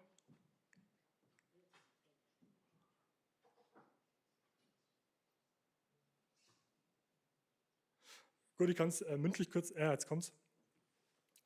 Mobilität haben wir ja vorher angesprochen. Für Mobilität brauche ich immer irgendwie, wie kriege ich den Kraftstoff in ein Fahrzeug? Ich brauche dafür Tankstellen. Wir haben vor einem Jahr entschieden, dass wir in Gersthofen in einem Güterverkehrszentrum, das ist quasi so ein Logistikzentrum an der A8 zwischen München und Stuttgart, eine erste Wasserstofftankstelle von Tütschka aufbauen werden, die mit 100% grünem Wasserstoff versorgt werden wird. Da geht es schwerpunktmäßig um die Nutzfahrzeuge, Druckstufen 350 und 700 bar, der sich so ein bisschen damit beschäftigt hat. Also wunderbar geeignet für Busse und LKWs und Müllsammelfahrzeuge. Kann auch verkünden, dass wir diese Woche unsere Baugenehmigung und unsere Befüllerlaubnis bekommen haben. Das heißt, wir werden jetzt in der zweiten Jahreshälfte in die Umsetzung gehen. Und mir ist immer ganz wichtig, dass wenn die Leute an Tütschka Hydrogen denken, ich will jetzt nicht nochmal 15, also ich habe zwar PowerPoint-Folien mitgebracht, aber uns ist ganz wichtig, dass wir Projekte tatsächlich machen und nicht nur auf Folien schreiben und irgendwelche Konzepte, sondern dass es tatsächlich passiert. Andere tun das auch, aber mir ist es besonders wichtig, dass wir erst was tun und dann drüber reden. Alles klar. Vielen Dank an der Stelle erstmal. Vielen Dank, Herr Zorn, dass Sie das in der Kürze der Zeit geschafft haben. War perfekt in der Zeit. Vielen Dank. Wir haben ja später noch Zeit, darüber zu diskutieren, auch eben um die verschiedenen Einsatzmöglichkeiten. Und ich schaue nochmal, Ihre Kontaktdaten werden wir dann auch mit den Folien mit veröffentlichen, sofern Sie die noch freigeben. Dann haben wir eben einen lokalen Händler mit Gas, ja, und Akteur. Und natürlich, auch viel angesprochen war schon das Thema Netze. Auch da soll ja Wasserstoff irgendwann mal durchfließen und wer sich damit beschäftigt, ist Michael Schneider, Energienetze Bayern, dankenswerterweise auch Projektobserver beim Projekt Amethyst, hat uns auch bei der Antragstellung sehr geholfen. Vielen Dank dafür. Und ich will gar nicht viel drum rumreden. Ihre 10 Minuten laufen ab 15:02 Uhr. Genau, 10 Minuten. 10. Oh, genau. Dann muss ich mir aber sehr beeilen in 10 Minuten. Und genau, mit dem Großen geht es nach rechts. Und Das ist schon der nächste. zurück. Na, schade, dann haben wir was übersprungen.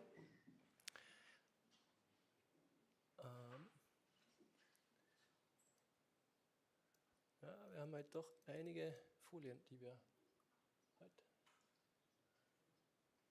Na, das nicht übernommen. Ich mache schnell Ihre Folien auf. Sie können gerne schon mal starten. Ja, Schneider mein Name. Ich komme von der Energienetze Bayern GmbH und Co. KG. Wir sind, anders als der Name vermuten lässt, ein Gasverteilnetzbetreiber, also ein böser Fossiler dieser Tage im Sinne der Presse.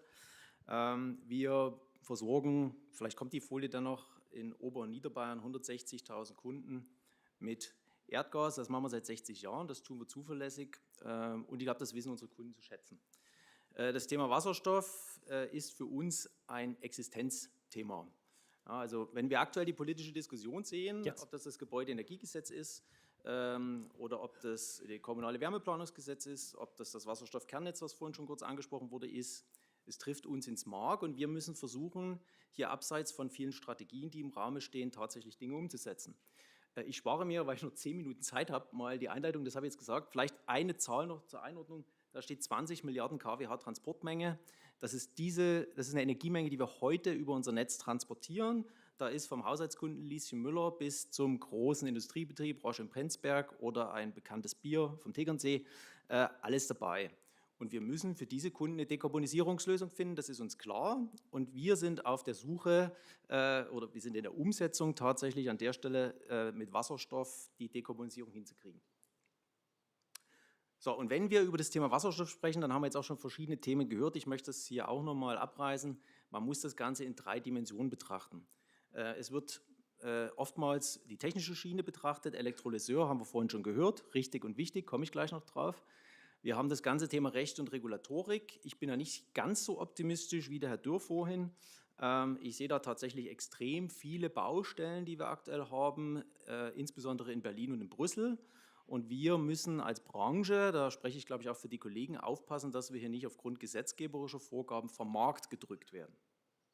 Und das dritte Thema ist dann das Thema Verfügbarkeit und Wirtschaftlichkeit. Ja, also am Ende des Tages ist es schön, wenn wir Pilotprojekte machen, aber wenn der Kunde am Ende des Tages tatsächlich den Wasserstoff nachhaltig beziehen will, muss er auch vom Preis her passen. Auch diesen Teil der Diskussion muss man führen und den müssen wir als Netzbetreiber, der hier Geld in die Hand nehmen soll, dann tatsächlich auch immer mitdenken, wenn wir Projekte machen.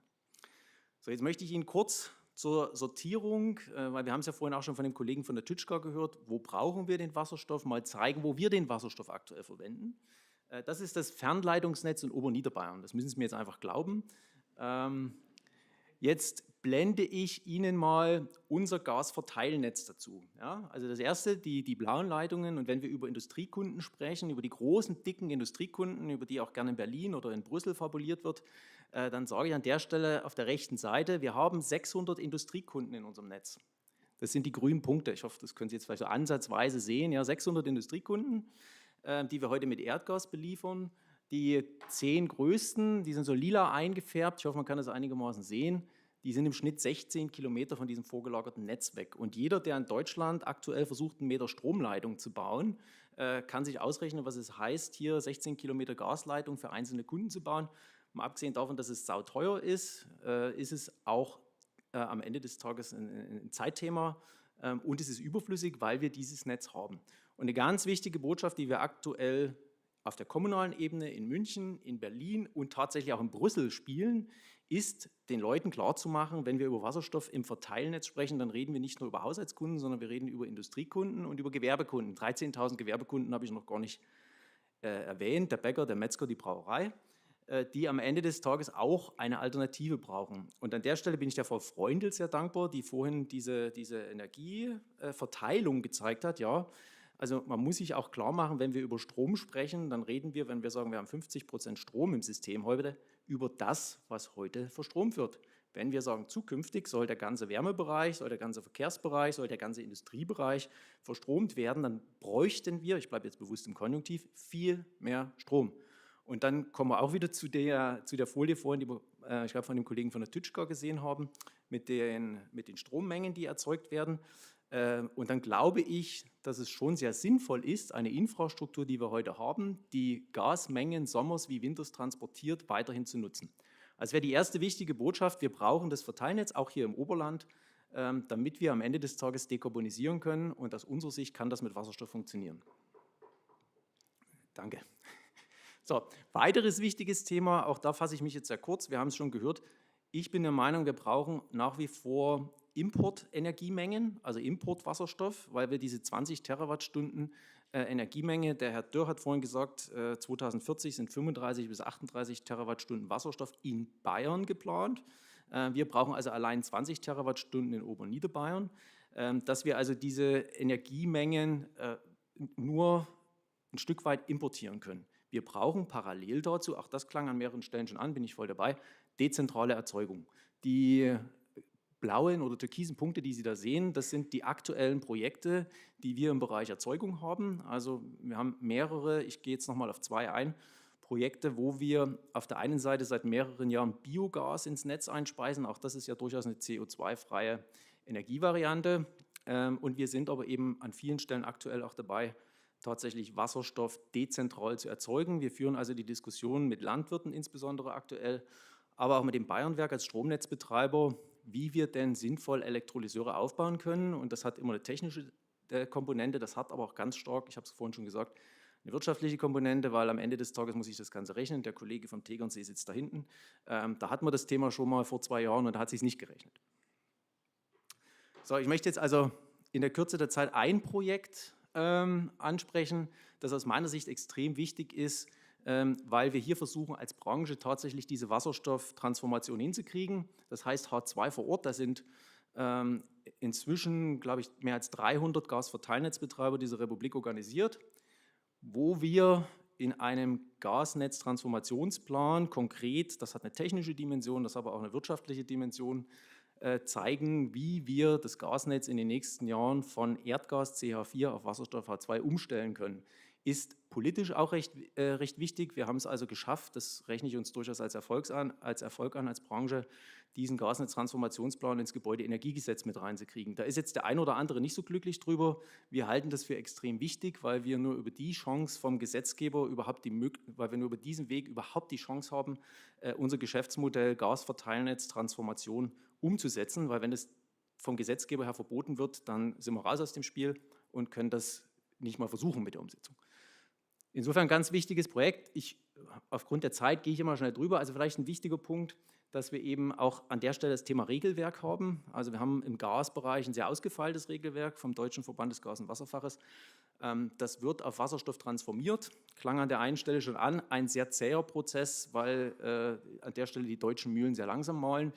Ziel ist es hier bis 2045, ich habe ein Fragezeichen dahin gemacht, weil mir noch keiner erklären konnte, wie es funktionieren soll, dass wir in Deutschland sagen 2045 und in Bayern sagen 2040. Das ist also aus meiner Sicht ein gewisser Zielkonflikt. Und wenn wir Millionen von Euro in die Hand nehmen sollen, um Infrastruktur aufzubauen, dann würde ich mir politisch wünschen, dass man vielleicht diese Zieldimensionen mal harmonisiert. So, das zweite Projekt, H2 Direkt, das ist jetzt tatsächlich sehr bodennah, wo wir also tatsächlich ein Bestands-Erdgasnetz in einem Neubaugebiet, leider nicht im Oberland, sondern in Hohenwart in der Nähe von Pfaffenhofen, umstellen auf 100% Wasserstoff. Also da sind wir tatsächlich dran seit 2 Jahren. Das Schwierigste war, den positiven Förderbescheid zu kriegen, danach muss man es nur noch umsetzen. Das Ganze also anzugehen und der Plan ist jetzt zum 1.10.2023 hier 10 Kunden mit 100% Wasserstoff-Brennwertgeräten mit Wasserstoff zu versorgen. Wir hoffen, das ist tatsächlich am Ende des Tages grüner Wasserstoff, weil die Anlage in Wunsiedel, die in Pfeffenhausen ist leider noch nicht so weit, weil die Anlage in Wunsiedel, die den Wasserstoff erzeugen sollte, seit mehreren Monaten steht, weil wegen der Strompreisbremse kein Wasserstoff erzeugt werden konnte. Also insofern auch da die Bitte an die Politik, schafft klare Rahmenbedingungen. Wir hoffen, dass wir das hinkriegen, haben an der Stelle auch durchaus das Thema Bürgerenergie berücksichtigt. Wir haben die Bürgerenergiegenossenschaft an Bord und in einem Satz, die Kunden, die wir an der Stelle haben, sind also überhaupt nicht ängstlich gewesen. Das war das kleinste Thema, sondern die waren sehr aufgeschlossen und wir hoffen, dass wir das also dann jetzt zum 1.10. hinkriegen. Gut, das spare ich mir jetzt aufgrund der Zeit. An der Stelle noch ein Satz, wir haben also mehrere Projekte, gerade in Niederbayern zur dezentralen Erzeugung, ich habe es schon angesprochen, wo wir also aktuell in der Diskussion sind mit Landwirten, wie kann man denn den Überschussstrom, den wir nicht wegkriegen beim Bayernwerk, weil das Netz dicht ist, wie kann man diesen Überschussstrom denn in Wasserstoff umwandeln, wie groß muss der Elektrolyseur dimensioniert werden, wie sieht der Lastgang aus, was kostet das Ganze und für welchen Preis kann ich den Wasserstoff verkaufen. Und dann bin ich bei der letzten Folie, zur aktuellen politischen Diskussion. Also das ist natürlich ein Thema, was uns aktuell extrem umtreibt. Also vielleicht gucken wir mal auf den Punkt Europa. In Europa wird gerade eine Gasbinnenmarktrichtlinie verabschiedet. Wenn die so kommt, wie das aktuell diskutiert wird, werden wir in Deutschland sehr große Probleme haben, das Geschäftsmodell Gasverteilnetz weiter zu betreiben. Das geht in der aktuellen nationalen Diskussion manchmal unter. Wir haben das Thema Wasserstoffkernnetz gehört vorhin schon kurz. Das ist tatsächlich sehr wichtig, dass jetzt politisch in Deutschland dieses Wasserstoffkernnetz losgetreten wird. Und was uns extrem umtreibt, ist das Gebäudeenergiegesetz. Da können wir jetzt allein 2 Stunden darüber diskutieren. Ich hoffe, dass wir am Ende des Tages ein Gesetz kriegen, das wird sich ja jetzt die nächsten 2 Wochen herausstellen, dass es uns erlaubt, tatsächlich im Markt tätig zu bleiben. So, Förderumfeld im Bereich Wärme spare ich mir. Also aus unserer Sicht ist es aktuell wichtig, und dann bin ich fertig, dass wir kurzfristig H2-Beimischungsprojekte, also Wasserstoff ins Netz beimischen, das ist technisch wesentlich einfacher als 100% Wasserstoff, dass wir das umsetzen können. Wir sind dezentral dabei, tatsächlich das zu probieren, dass wir auch diese dezentrale Erzeugung tatsächlich hochgefahren kriegen.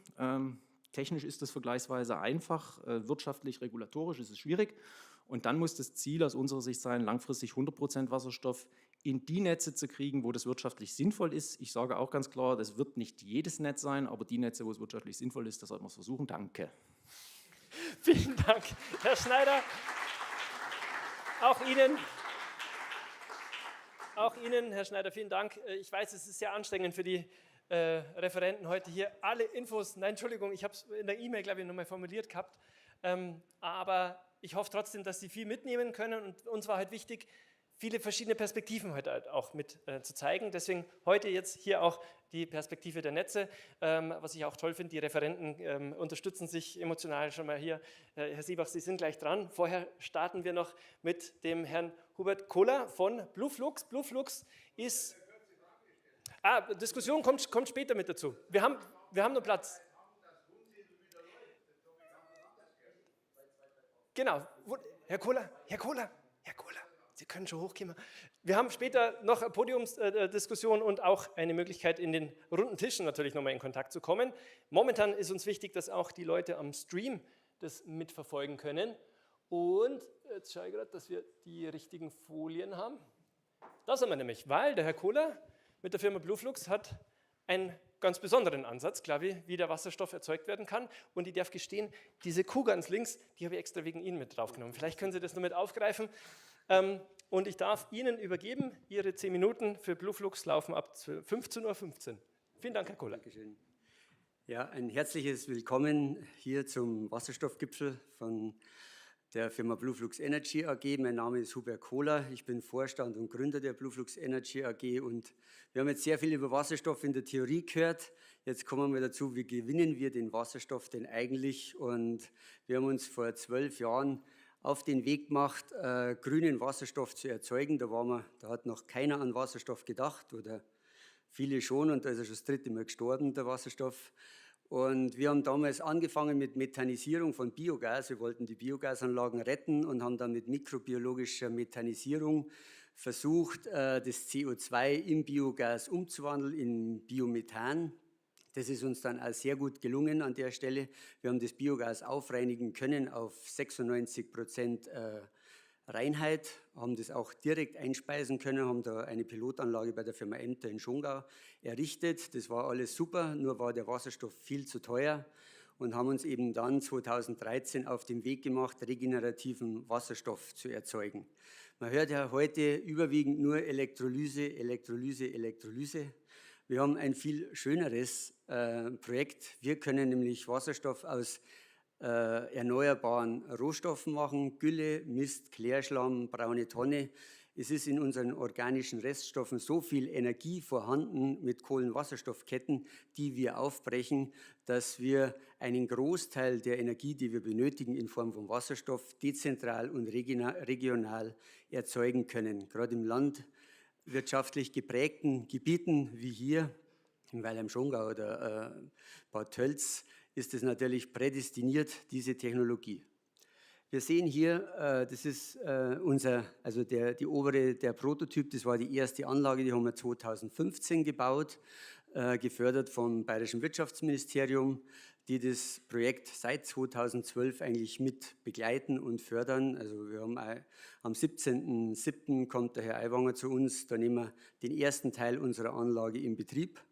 Und hier sehen wir den ersten Prototypen und ein Bild drunter sehen wir jetzt den zweiten Prototyp. Das ist so die kleinste Anlage, die jetzt für einen Pferdebetrieb für mit 30 Pferden gut geeignet ist, um den kompletten Mist zu entsorgen, daraus Wasserstoff oder Pflanzenkohle zu erzeugen und die eigene Wärme abzudecken. Wir haben halt den Vorteil, wenn man jetzt hier geht, also nur ganz kurz zur Technik. Man kann das auch sehr gut bei uns im Internet nachlesen, um was es geht. Wir haben eigentlich den Verkohlungsprozess nachgestellt, also was früher in 2 Millionen Jahren passiert ist, dass einfach Organik unter die Erde gedrückt wurde, unter Druck und Temperatur zu Kohlenstoff wird, haben wir einfach auf mechanischem Wege neu erfunden und nachgebildet. So geben wir jetzt oben, ähnlich wie bei der Biogasanlage, geben wir den Gülle und Mist in die Anlage rein, behandeln das 2 Stunden bei 180 Grad und 110 Bar und wir halten hernach Braunkohlequalität in reinster Form. Mit dieser Braunkohle können wir, wie vor 100 Jahren, einfach in die Vergasung gehen und können dann in den Stand der Technik einschreiten, gehen eben dann nach dem Verkohlungsprozess in einen Vergasungsprozess und in diesem Vergasungsprozess geben wir dann noch Wasserdampf, den wir vorher gewinnen, dazu und erhalten ein Synthesegas mit 65% Wasserstoff. Dieser Wasserstoff wird dann abgespalten in einer Wasserdruckabsorption und können den dann mit einer Reinheit von 5.0, also das ist Brennstoffzellenqualität, zur Verfügung stellen. Wir haben jetzt in dem laufenden Projekt, das wir gerade machen, also wir erzeugen in Peißenberg ein Versuchsgut, die Almwirtschaft Windkreuth, das auch durchs Wirtschaftsministerium gefördert ist, mit einer Wasserstofftankstelle. Wir produzieren dort mit 50 Kühen, 30 Pferden ca. 50 Tonnen Wasserstoff pro Jahr. Dieser Wasserstoff wird dann direkt in die transportable Wasserstofftankstelle eingeleitet, gelagert, kann dort mit dieser Tankstelle dann auch zum nächsten Verbraucher, einem möglichen Transportunternehmen oder einem Busunternehmen geliefert werden oder auch direkt vor Ort von Kunden vertankt werden. Da sind wir jetzt gerade im Genehmigungsprozess, ist nicht ganz einfach, also Wasserstofftankstellen aufstellen ist nur eine kleine Challenge, aber wir haben 2 und wir werden es schaffen. Es macht da irgendwo Spaß, einfach ja, der Erste zu sein, der das macht. Aber es ist nicht ganz leicht. Wir machen das mit der Firma Westfalen AG, von denen haben wir die Wasserstofftankstelle und schauen jetzt eben, dass wir das Ganze zum Laufen bringen. Vorteil bei uns ist, dass wir halt als einzige, und das ist wirklich weltweit, flüssige und feste Stoffe verarbeiten können. Also es gibt ja schon lange die Pyrolyse, die eben nur mit Hackschnitzeln arbeiten kann. Wir können wirklich Gülle, Mist, braune Tonne mit einem TS-Gehalt von 20 mit sehr viel Feuchtigkeit direkt in unserer Anlage verarbeiten und dann eben umwandeln zu Wasserstoff. Das ist hier einzigartig. Man sieht auch hier links, wie die Wasserstoffkurve nach oben zeigt und der kleine Balken, den wir hier sehen, den braunen, das ist so der Bereich, den wir abdecken könnten mit organischen Einsatzstoffen, wobei das nicht implementiert die landwirtschaftlichen Produkte und die braune Tonne. Also das ist eigentlich nur der Anfall von Klärschlamm, den wir hier nutzen könnten. Also es ist jede Menge Energie da und unser Ansatz ist halt viele kleine Anlagen, dezentral, direkt an einer Tankstelle oder an einem Industriebetrieb oder an einem Transporteur oder an einem Einspeisenetz von einem Gasbetreiber, das zu tun. Wir haben ein sehr schönes Projekt in Planung im Kloster Ettal mit der Firma ESB. Ich glaube oder hoffe, dass man schon ein bisschen drüber reden kann, aber es wird sicherlich ein Vorzeigeprojekt, das wir da erzeugen möchten. Genau, Vorteil bei unserer Energie oder bei unserer Technik ist, wir können Wasserstoff für 2 € herstellen und das ist eigentlich unschlagbar. Also das ist so weit, wie wir heute sind, wenn wir aus Erdgas Wasserstoff erzeugen. Durch das, dass wir halt wahnsinnig viel Energie in der Organik haben, benötigen wir nur 1/4 der Energie aus dem Strom gegenüber der Elektrolyse. Und das ist natürlich schon ein Riesenvorteil und wir brauchen kein Wasser. Also es spricht ja auch keiner bei der Elektrolyse, wie hoch ist der Wasserverbrauch. So, Sonne viel in der Wüste ist natürlich super, aber in der Wüste gibt es halt selten viel Wasser. Dieses Problem ist noch überhaupt nicht gelöst. Wir erzeugen aus unseren Anlagen, also wir gehen in den Prozess mit 30% TS, also 70% Wasser, das wir aus dem Prozess gewinnen und aus diesem Wasser erzeugen wir den Wasserstoff, indem wir das dann aufspalten in H2 und O. Also wir haben das Wasserproblem nicht und brauchen nur 1/4 der Energie wie die Elektrolyse. Wir haben jetzt hier 2 Projekte. Eins in Peißenberg, wie schon gesagt, das ist die Almwirtschaft Windkreit. Hier links oben sieht man, wie so eine Wasserstofftankstelle aussehen kann. Die ist auf einem Trailer, das ist transportabel. Wir können hier 450 Kilo Wasserstoff speichern und transportieren und haben einen Druck von 450 bar. Also das ist jetzt sehr gut geeignet für Busse, LKWs und für den Lastverkehr. Natürlich kann man auch Autos damit betanken, aber eben nur zu 2/3. Aber wir müssen natürlich das Henne-Ei-Problem lösen und müssen jetzt erstmal schauen, dass wir den Bedarf wecken und dann kann man wieder weiterdenken in einer fest installierten Wasserstofftankstelle, die auch schon geplant ist bei der Firma Emter in Schongau. Also das ist so dann der nächste Entwicklungsschritt. Hier sehen wir ein zweites Projekt, sehr spannend, wo wir jetzt nicht direkt zum Wasserstoff gehen. Das ist ein Ziegelhersteller in Dachau. Das Projekt wird Anfang nächstes Jahr realisiert. Wir produzieren hier 800 Tonnen Wasserstoff pro Jahr mit 18.000 Tonnen Klärschlamm. Also der Ziegelhersteller bekommt 18.000 Tonnen Klärschlamm angeliefert von einem Klärschlammentsorger und erzeugt 80% seiner kompletten Energie aus diesem Klärschlamm mit unserem Synthesegas. Also das sind bei 46 Millionen Kilowattstunden ist das dann schon eine ganz schöne Menge, die wir hier mit einer relativ kleinen Anlage realisieren können. Die Halle, die da eben gebaut wird, die ist 12 auf 40 Meter lang. Also es ist eine sehr überschaubare Anlagengröße, die wir hier haben und von dem her sehr gut realisierbar. Genau, hier sieht man dann noch, wir haben 6 Anlagengrößen für jeden Bedarf. Die 2 kleineren sind so für die Landwirtschaft. Also wir können eigentlich mit der kleinsten Anlage jede Biogasanlage ersetzen. Der Vorteil von unserer Anlage zur Biogasanlage: eine Biogasanlage kriegt nur 7% Energie aus dem Input raus. Unsere Anlage bringt aus dem gleichen Input 80% Energie raus. Also das ist wirklich disruptiv, wie wir diese Anlagen dann ersetzen können und möchten. Und wir bekommen natürlich ein viel besseres Gas, weil wir reinen Wasserstoff aus diesen Anlagen gewinnen. Die größte Anlage sehen Sie, wie jetzt hier beim Ziegelhersteller, sind 18.500 Tonnen Inputmaterial und wir erzeugen 805 Tonnen Wasserstoff. Vielen Dank für Ihre Aufmerksamkeit. Ich hoffe, Sie empfehlen uns weiter. Wir sind ein ganz kleines Licht hier und wir müssen groß werden und wir müssen wachsen und wir müssen bekannt werden, damit wir gegen die Elektrolyse ankämpfen können. Dafür bitte ich für Ihre Unterstützung. Danke. Herr Kohler, vielen Dank. Vielen Dank für den Impuls und auch super an die Zeit gehalten. Wenn ich was von den Erneuerbaren noch gelernt habe, da war es nämlich auch immer das Thema, naja, die Solarenergie, die ist halt leise und die ist doch viel besser als die Windkraft, weil die quasi ist ja flach, die sieht man nicht so weit. Die Windkraft hat gesagt, du schau mal, wir brauchen viel weniger Fläche. Die Biogaserzeuger haben gesagt, naja, aber das kann doch gar nicht sein, schaut mal die Windrad, das ist alles schier.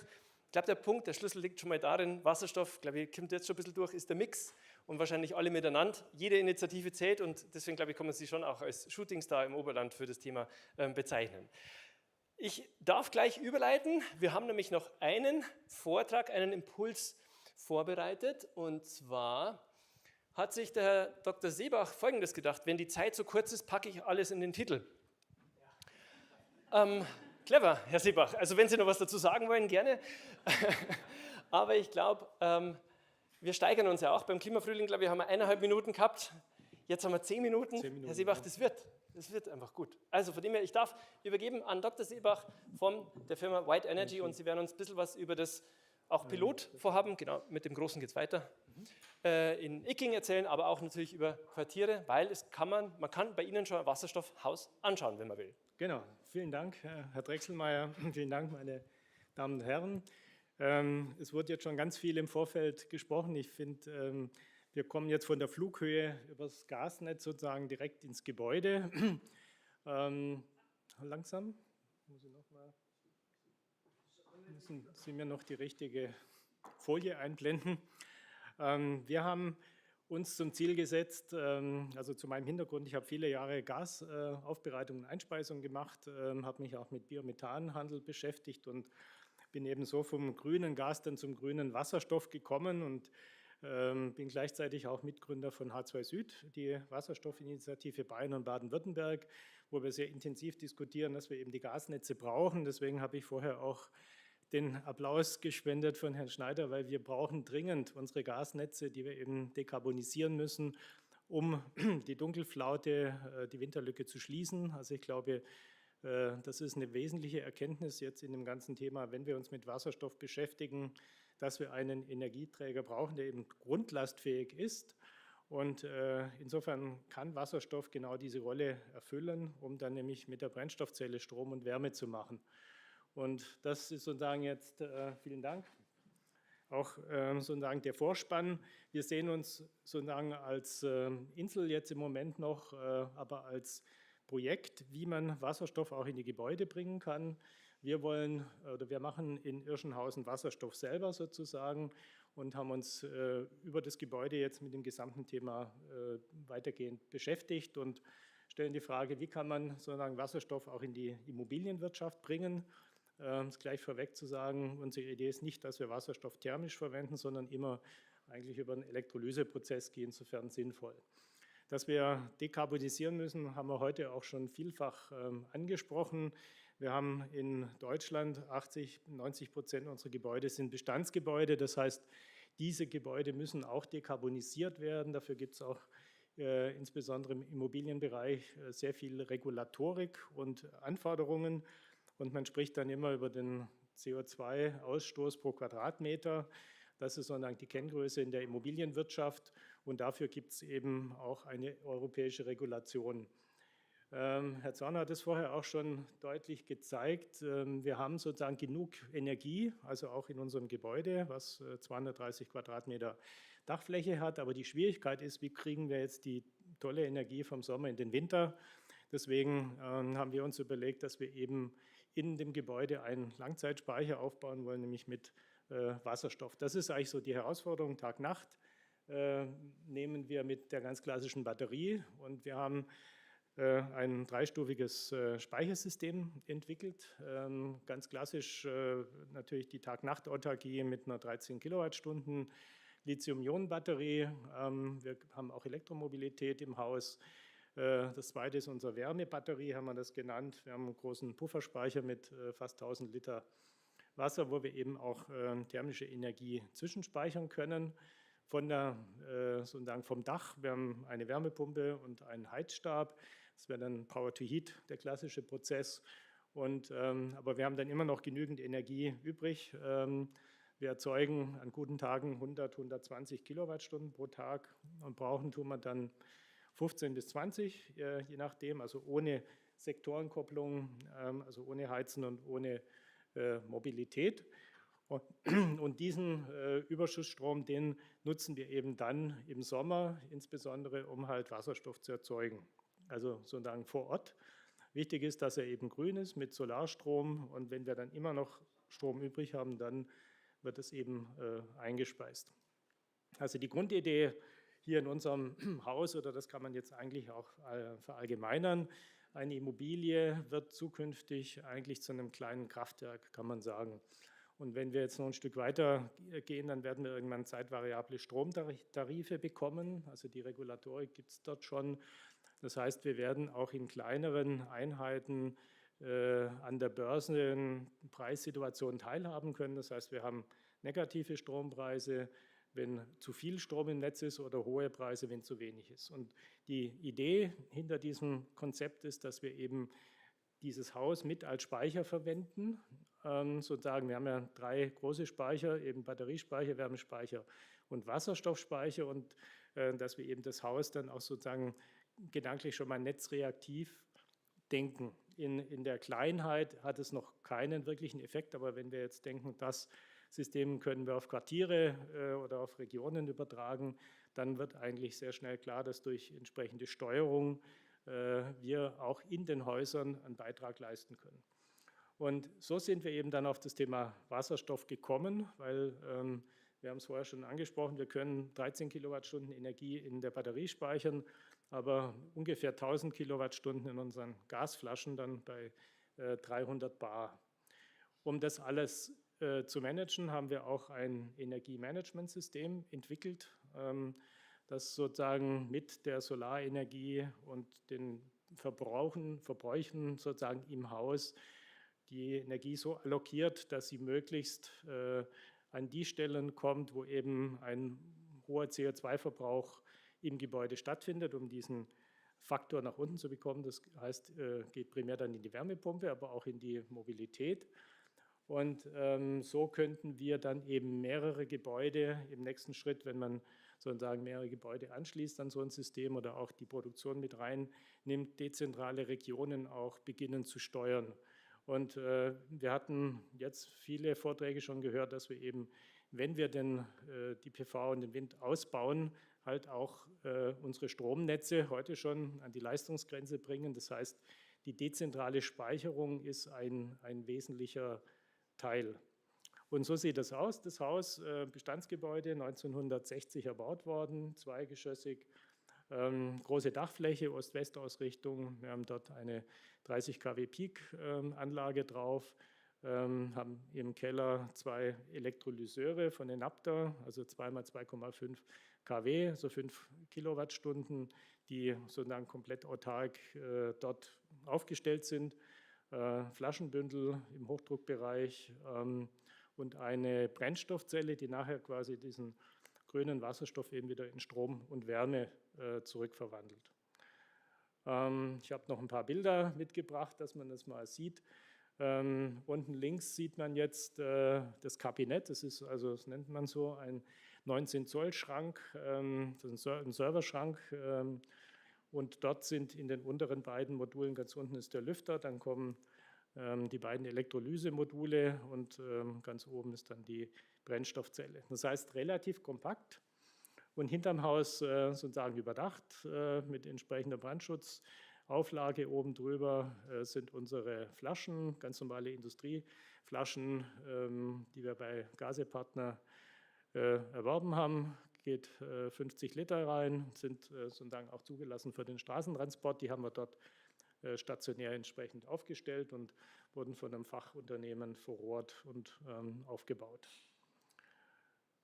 Wir haben dort auch Veranstaltungen, Seminare gemacht, da gehe ich nochmal weiter. Und im Kern können wir sozusagen jetzt heute mit dem Energiemanagementsystem sowohl die Energie im Haus erstmal visualisieren, wir können sie dann auch entsprechend steuern und auch zuordnen. Und vielleicht so ein kurzer Ausflug noch in das Thema ESG, Environmental, Social and Governance, sagen, das wird für die Immobilienbranche ein sehr wichtiger Teil werden, wie ökologisch sozusagen ist mein Gebäude. Und mit einem solchen System kann man sehr genau sozusagen die Kilowattstunden tracken. Also wir haben quasi wie ein Rucksack, jede Kilowattstunde hat auch einen Energiewert. Wir wissen dann, kommt die Kilowattstunde aus dem Gasnetz, kommt sie aus dem Grünstromvertrag, kommt sie vom Dach, kommt sie aus dem Wasserstoff. Und wir sind dann in der Lage, den CO2-Footprint von dem Haus sehr genau zu bestimmen. Man kann das dann noch auf Mehrfamilienhäuser übertragen, dann kann man Mieterstrommodelle machen und eben den Wasserstoff schon heute mitdenken, weil wir dann zukünftig auch größere Mengen quasi in den Häusern sehen werden und insbesondere auch, wenn das Thema Elektromobilität weiter zunimmt, werden wir im Gebäude also höhere Anschlussleistungen brauchen, um halt die Autos nachher zu laden oder auch die Wärmepumpen. Und das ist ein ganz wichtiger weiterer Faktor, den wir heute sehen, dass wir eben mit einer Brennstoffzelle im Gebäude die Anschlussleistung erhöhen können, ohne dass wir eine Leitung neu bauen. Und deswegen ist in unserer Perspektive Zukunft, hat jedes Gebäude, sofern es sich dafür eignet, auch eine eigene Brennstoffzelle. Das ist quasi ein Mini-Kraftwerk oder ein BAKW. In der Brennstoffzelle werden 50% Wärme ungefähr erzeugt, 50% Strom. Das heißt, es wäre eine hervorragende Möglichkeit, dieses Thema Kraft-Wärme-Kopplung mit in das Gebäude zu bringen. Und vor allem, es ist dann schon eine Vorbereitung für die Dekarbonisierung der Gasnetze. Also insbesondere in München oder in großen Städten werden wir keine PV-Leistung auf die Dächer bekommen. Wir haben auch nicht so viele Möglichkeiten, Wärmepumpen aufzustellen. Und dafür eignen sich hervorragend dann Brennstoffzellen. Und um dieses Gesamtsystem sozusagen auch zu steuern, haben wir eben das Energiemanagement entwickelt. Das heißt, wir schauen das Haus an wie ein Kubus, sagen, was geht links rein, was haben wir selber an Energie erzeugt. Das kann sozusagen die PV-Anlage sein, es kann aber auch eine Brennstoffzelle sein oder ein BAKW. Und was geht rechts sozusagen raus an Nutzenergie, auch im Sinne der Sektorenkopplung. Und wir können eben so den CO2-Wert pro Quadratmeter reduzieren. Wir können die Autarkie erhöhen, das ist ein ganz wichtiger Punkt.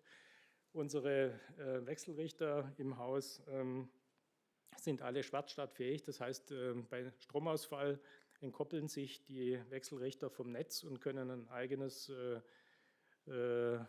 Stromnetz aufbauen, den Elektrolyseur weiter betreiben, die PV-Anlage weiter betreiben. Das sind natürlich dann Themen, die auch für Quartiere oder Gewerbeanlagen nachher sehr wichtig sind. Wenn Sie an Labore denken oder an chemische Prozesse, da darf es keinen Stromausfall geben. Und insofern sehen wir das Thema Wasserstoff durchaus auch in dem Segment Notstromversorgung, autarke Lösungen, Sicherheit, Resilienz, weil man damit jetzt, und stehen wir auch wirklich ganz am Anfang, erstmal untersuchen wollen, wie können wir den Wasserstoff einsetzen, um dann auch Marktmodelle vielleicht mitzugehen, sodass man Preise vom Markt nimmt, dann mit Netzstrom vielleicht auch den Elektrolyseur laufen lässt, um dann höhere Betriebsstunden zu bekommen und auch dann netzdienlich dann vielleicht Strom aus dem eigenen Elektrolyseur wieder zurück in die Netze zu speisen.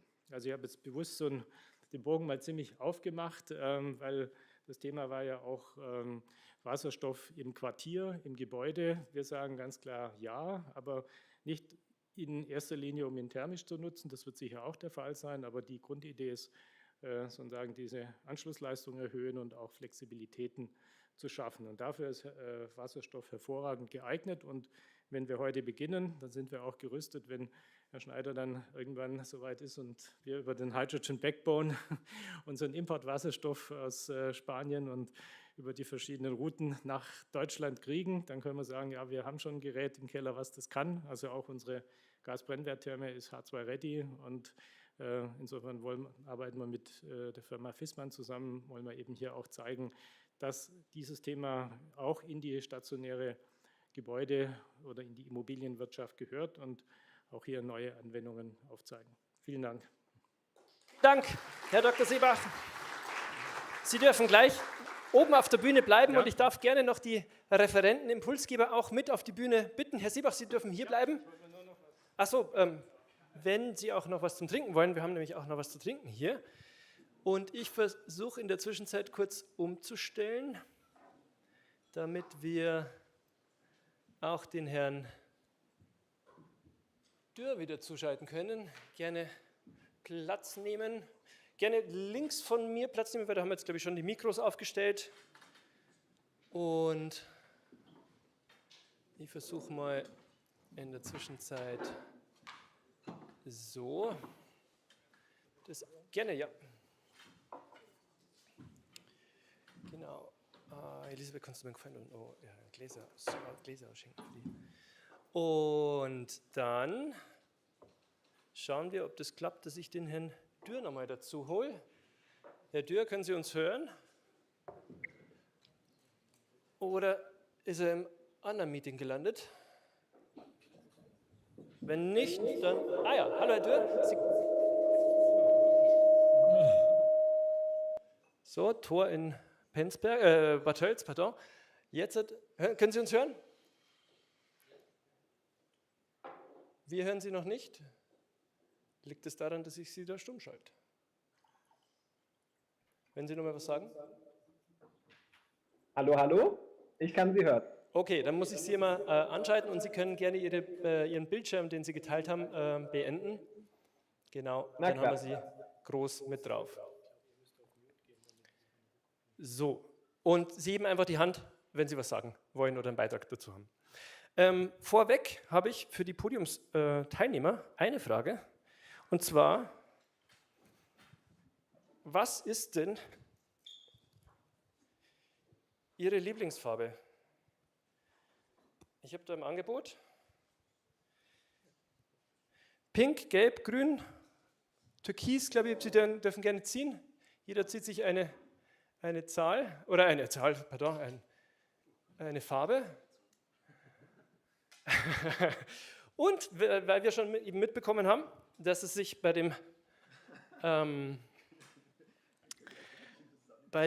Wasserstoff doch viel um Farben auch dreht. Also ich habe schon gemerkt, es ist nicht nur eine Frage der Chemie, sondern eben auch eine Frage dessen, woher soll denn dann die ganze Wasserstoffproduktion kommen. Und genau, Frage an Sie im Podium. Und Sie dürfen gerne einfach mit einsteigen, wenn Sie sagen, ich habe die Antwort auf das. Wird schwierig. Wir haben halt momentan auch sehr wenig eigentlich Einsatz von Wasserstoff im Energiesektor, richtig? Soweit habe ich das jetzt so verstanden. Also der Anteil ist eigentlich in der Industrie viel größer. Petrochemie, glaube ich, spielt eine Riesenrolle. Aber wenn wir uns anschauen, in der Energie wird momentan sehr, sehr viel über Wasserstoff, über die Potenziale des Wasserstoffs genutzt. Wo sehen Sie als allererstes die Möglichkeiten, dass wir tatsächlich in der Breite, in welchen Sektoren, in der Breite Wasserstoff kennenlernen werden? Wird es so sein, dass wir sagen, ah ja super, das wird in Geretsried in der Industrie hauptsächlich eingesetzt, aber bei uns da haben wir jetzt nicht? Oder wie sehen Sie das? Wo wird es als erstes stattfinden? Wer einen Impuls hat, gerne einsteigen. Herr Zorn? Sie drücken einfach auf das Mikro, schauen wir, ob es geht. Ja, ich glaube, ich hatte es ja vorher schon.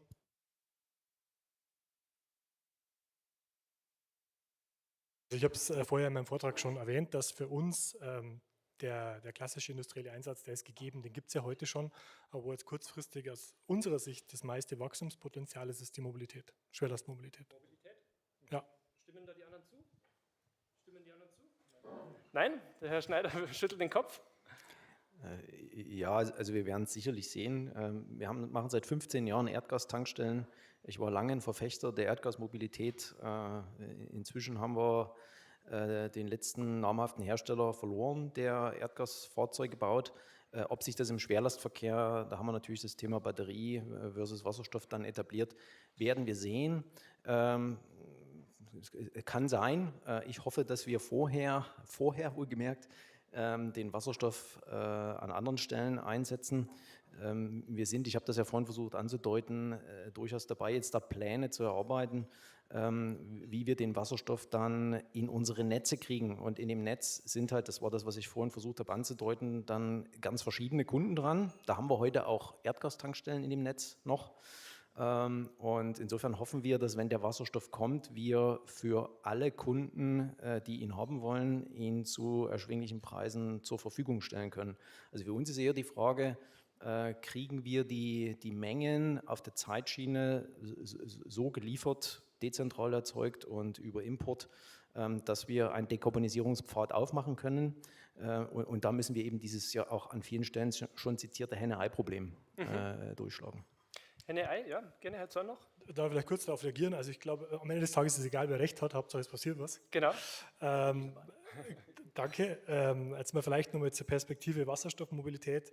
Wir werden ab dem 1.12. diesen Jahres unsere Lkw-Maut von, ich glaube, 20 Cent pro Kilometer auf 35 Cent den Kilometer im Euro 6 erhöhen. Wir werden unseren THG-Quotenhandel, Treibhausgasminderungsquotenhandel auf grünen Wasserstoff erweitern. Wir haben eine bayerische Tankstellenförderung, eine Bundestankstellenförderung. Wir haben, ich sage mal, sehr viele Mechanismen und Hebel in Gang gesetzt, die gute Anzeichen dafür sind, dass in der Mobilität was passieren wird und muss. Also wir müssen mal einfach im Verhältnis sehen, die Welt hat, ich glaube, 2,1 Billiarden Erdölmarkt. Dieses Erdöl müssen wir ersetzen, zu 100%. Und auch Erdgas müssen wir ersetzen, zu 100%. Und die Kohle und die Braunkohle. Aber ich glaube, wo es heute gute Ansatzpunkte gibt, ist aus unserer Sicht, der Tütschger-Sicht, die Mobilität. Das heißt nicht, dass es in anderen Bereichen nicht genauso sinnvoll ist. Und auch wenn ich jetzt ein Verfechter von der Elektrolyse bin, wird die Biomasse genauso ihre Rolle spielen, weil wir alle diese Lösungen brauchen. Wir haben einfach gar nicht die Wahl oder wir können ja nicht jetzt da können wir uns lang darüber streiten, wer jetzt am Schluss recht gehabt hat. Also wir machen halt unsere Projekte in der Mobilität, weil wir glauben, dass es da einen Markt gibt und die ESG macht ihre Projekte im leitungsgebundenen und wird vielleicht auch Recht haben und auch Erfolg haben. Also es ist ja gar nicht schlimm, wenn andere auch Erfolg haben. Ja. Aber mir ist wichtig, dass es jetzt von vornherein auf dem Podium nicht so, wer gewinnt oder wer ist der Bessere. Also bei uns ist ja schon fast ein geflügeltes Wort, der Mix macht's am Schluss. Das ist bei der Energiewende so und so nehme ich das jetzt auch mit. So ist es auch beim Wasserstoff. Herr Seebach, Sie haben schon zugestimmt? Genau, also ich sehe das auch so, dass wir eben aufgrund der Kostensituation eben zunächst im Wasserstoff in der Mobilität beginnen, auch mit positiven Wirtschaftlichkeiten durch die THG-Quote, also den Quotenpreis, den man sozusagen bekommt für den grünen Wasserstoff. Und dann wird es später auch in andere Bereiche gehen. Wichtig ist, dass wir immer sozusagen Portfolioansatz denken, dass jede Initiative ist wichtig und ich denke, das große Potenzial kommt natürlich über die Gasnetze. Also da kann natürlich Wasserstoff im Gaskraftwerk, insbesondere sind das ja auch die Planungen der EnBW in Baden-Württemberg, die abgeschalteten Atomkraftwerke eben jetzt durch Gaskraftwerke zu ersetzen, also die H2-ready sind, die schon jetzt Erdgas natürlich können, aber H2-ready gebaut werden. Und sobald der Wasserstoff verfügbar ist, wird man dann umstellen. Also wir brauchen das Gasnetz, um Strom zu erzeugen. Das ist, glaube ich, eine ganz wichtige Botschaft. Wir brauchen den grünen Wasserstoff perspektivisch, um zu dekarbonisieren und insofern brauchen wir die Gasnetze, um einfach die Winterlücke zu schließen. Und das müssen wir immer zusammen sehen. Das wird häufig übersehen, wenn wir sagen, wir machen Wärmepumpe. Ja, das ist toll, Elektromobilität auch, nur gerade im Winter brauchen wir mehr Strom. Prognosen heißen ja auch Verdopplung des Strombedarfs ungefähr bis 2040 in Deutschland. Das heißt, wir müssen uns mächtig anstrengen und diesen Strom auch produzieren. Und deswegen ist es absolut zentral, dass wir das Gasnetz dekarbonisieren. Dekarbonisieren ist eben die Frage und das, glaube ich, ist eben das Spannende, deswegen auch das mit den Farben des Wasserstoffs. Herr Kohler, mich würde interessieren, ich weiß gar nicht, haben Sie grün oder türkis jetzt gewählt? Ja, genau. Also, weil ich glaube, das ist natürlich unser aller Bestreben, oder? Ich meine, Sie mit Ihrer Technologie haben da natürlich einen gewissen Vorteil, weil sie sagen, okay, ich weiß, wo mein H2 herkommt, weil sie es ja selber erzeugen in dem Moment vor Ort. Wie sehen Sie es? Ist die Landwirtschaft da auch ein großer Hebel oder wird es im Vergleich zur Mobilität und Industrie vielleicht erstmal noch kleinerer Markt bleiben? Natürlich am Schluss in der Breite sehr effektiv sein, aber wie schätzen Sie da den Markt so ein bisschen ein? Also man denkt ja, man weiß, der ist grün. Unserer ist gefühlt wirklich grün, aber ist laut Definition ja leider nicht grün. Er ist nur Wasserstoff aus eher regenerativen Rohstoffen. Also er ist nicht anerkannt oder parallel gleichwertig wie der aus der Elektrolyse.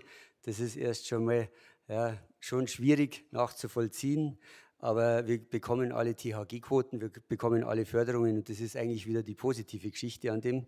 Also wir sehen es natürlich und wir demonstrieren sie jetzt ja gerade auf der Almwirtschaft, dass das sehr spannend ist für die Landwirtschaft eben, dass man seinen Güllemist einfach hochwertig umwandelt in Wasserstoff und nicht zum Beispiel jetzt in Biogas. Und das Potenzial ist absolut da. Wir haben jetzt einen kleinen Betrieb, 50 Kühe, 30 Pferde und können 50 Tonnen Wasserstoff machen. Also wir nehmen 70% von dem haben wir selbst und wir nehmen von außen noch Material an.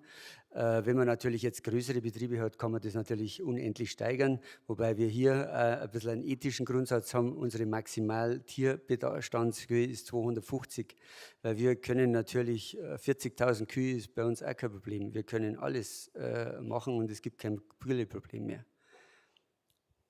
Aber eben die große Skalierung ist jetzt vor allem als bei uns im Oberland, klar, also bundesweit, europaweit gedacht, gibt es wahrscheinlich solche großen Betriebe, aber jetzt im Oberland gesehen, macht es natürlich Sinn, auf diesen Sektor dann natürlich Rücksicht zu nehmen.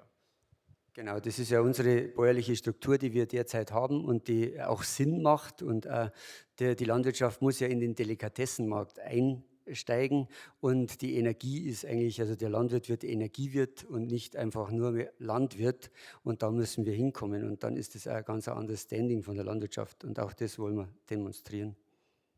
Wir sind schon ein bisschen im zeitlichen Verzug, deswegen würde ich gerne die nächste Antwort auf eine Jahreszahl von Ihnen, einfach nur als Schätzung, weil Sie müssen sich vorstellen, Sie haben von allen da herin oder von vielen, sage ich jetzt mal, wahrscheinlich die nächste Ahnung. Ja? Wann ist Wasserstoff wirtschaftlich so wettbewerbsfähig, dass es komplett, also wenn man mal abzieht, dass die Fossilen ja auch Förderungen noch erhalten, dass er wirklich wettbewerbsfähig ist. Wenn Sie sagen, eine Jahreszahl, also bei PV ist es zum Beispiel einfach, da was man halt 11 Cent auf dem Dach installiert, die Kilowattstunde unschlagbar im Vergleich zum Strompreis. Ja? Also da ist es gescheiter. Wenn Sie da einen Tipp abgeben müssten, und wir nageln Sie nicht fest, aber YouTube vergisst auch nichts, wir starten bei Ihnen, Herr Kohler, einfach nur als Schätzung, weil irgendwo der Durchschnitt könnte sich ja vielleicht als Wahrheit dann herauskristallisieren. Und bitte die anderen bei Ihrer Zahl bleiben, nicht anpassen jetzt. Also unser Wasserstoff ist jetzt schon wettbewerbsfähig, von dem her 2023. Genau, 2023, 2024, sagen wir mal, kann man das gut haben. Okay, Herr Schneider, was ist Ihr Tipp? 42 heißt meine Antwort. 42, das ist der Schnitt zwischen 40 und 45. Ich sage, es kommt drauf an. Okay. Weil es natürlich auf das Segment drauf ankommt, wo ich ihn einsetze. Es gibt heute schon Kunden, die unseren grünen Wasserstoff beziehen und dann ist er quasi heute wettbewerbsfähig, aber jetzt für Mobilität, weil das ein bisschen mein Steckenpferd ist, hätte ich gesagt, gibt es ab 2027 im aktuell sich abzeichnenden regulatorischen Rahmen Wettbewerbsfähigkeit. Super, 2027, 42 und 23, 24, Herr Seebach? Ja, ich denke auch, es hängt vom Anwendungsfall ab. Die Mobilität die kurzfristig, also in den nächsten Jahren, hängt natürlich jetzt von der Quote ab im Wesentlichen, ob es eine doppelte Anrechnung gibt oder nicht, also sehr regulatorisch. Ansonsten, bis es mit Erdgas wettbewerbsfähig ist, sind es einige Jahre noch. Einige Jahre, wenn Sie eine Jahreszahl sagen? Das war in der Prüfung immer beim Abi halt so schwierig mit irgendwie einige Jahre. Also ich bleibe bei der Mobilität, da würde ich sagen 24, 25. Wie wir das bei uns im Haus sozusagen machen, wobei wir den Wasserstoff ja in einem geschlossenen System erzeugen, als Speicher. Dort können wir natürlich auch früher in die Wirtschaftlichkeit kommen, weil wir ja dann gegen Börsenpreise oder in einem Gesamtsystem arbeiten. Ja, Herr Schneider, gerne noch. Ich hätte noch ein Thema gehabt. Ich möchte das jetzt, weil Sie haben gesagt, YouTube vergisst nicht, da muss ich nochmal gerade ziehen. Die 42 war eher eine literarische Referenz auf, ich weiß nicht, wann das passieren wird.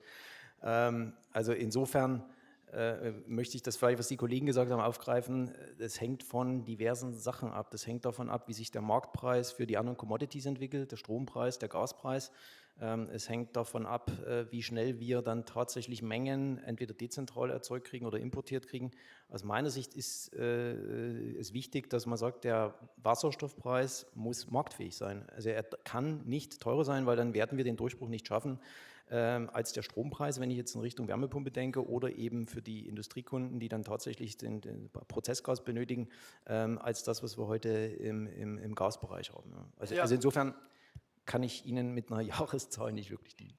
Vielen Dank für diese ausdifferenzierte Antwort. Vielen Dank. Das ist natürlich schwierig, wenn ich sage ein Jahr, also das ist gemein. Aber wenn ich total übergangen habe, Herr Dürr, Sie sehen es mir bitte nach, dass ich so fokussiert war auf die Jahreszahlen da. Ich schalte Sie einmal dazu und schalte uns dann hoffentlich stumm damit. Ja, danke. Ich melde mich auch aus dem Off mal wieder zurück. Also sehr viel wurde schon gesagt. Also es hängt, glaube ich, in meinen Augen auch sehr stark vom Sektor an, von der Anwendung. Da kann die Antwort heißen, jetzt schon. Wenn wir an Flurförderfahrzeuge denken, da ist es jetzt teilweise schon rentabel, Wasserstoff zu nutzen. Ansonsten beim schweren LKW bin ich sehr beim Herrn Zorn. Am Ende dieser Dekade wird man da auf jeden Fall mit dem Diesel gleichwertig sein. Bin ich auch sehr, sehr zuversichtlich. Global, wenn man sich anschaut, was für Ambitionen andere Länder haben, gerade auch die USA mit dem Inflation Reduction Act, da ist das Ziel, in 10 Jahren bei €1 pro Kosten zu sein. Wenn wir uns nicht ganz ins Abseits schießen sollen, müssen wir dann natürlich, also auch wenn ich die $1 wahnsinnig tief finde, aber natürlich muss sich da auch mehr bewegen, wenn man da, sei mal, mitspielen will in diesem Bereich. Entsprechend, ja, sag mal, die Industriepreise, die man heute hat, werden vielleicht generell schwer erreichbar sein. Da kommt es dann auch wiederum sehr darauf an, wie auch die Fossilen besteuert werden und so weiter. Das wurde auch schon genannt. Aber ich denke, über alle Sektoren hinweg wird es im nächsten Jahrzehnt, denke ich, soweit sein, in anderen schon früher. Dürr, für diese Einschätzung und auch für das, dass Sie sich Zeit genommen haben, heute hier beim Wasserstoffgipfel im Oberland virtuell dabei zu sein. Ich muss mich an dieser Stelle auch wirklich bei allen Ihnen bedanken, dass Sie erstens gesagt haben, wie, Impuls? Wann? Ah ja, okay, ja, na, kriegen wir schon hin. Also von dem her vielen Dank. Ich weiß, Sie haben alle sehr, sehr eng getaktete Terminkalender und dass Sie heute hier ins Landratsamt gekommen sind.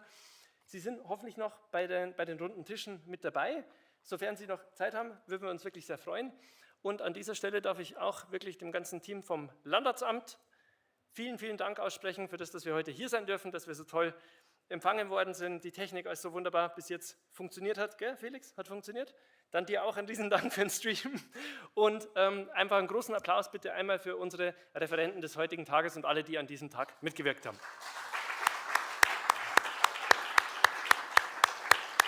Genau, dann verabschieden wir uns von den Zuschauern auf YouTube, aber nicht von denen im Saal.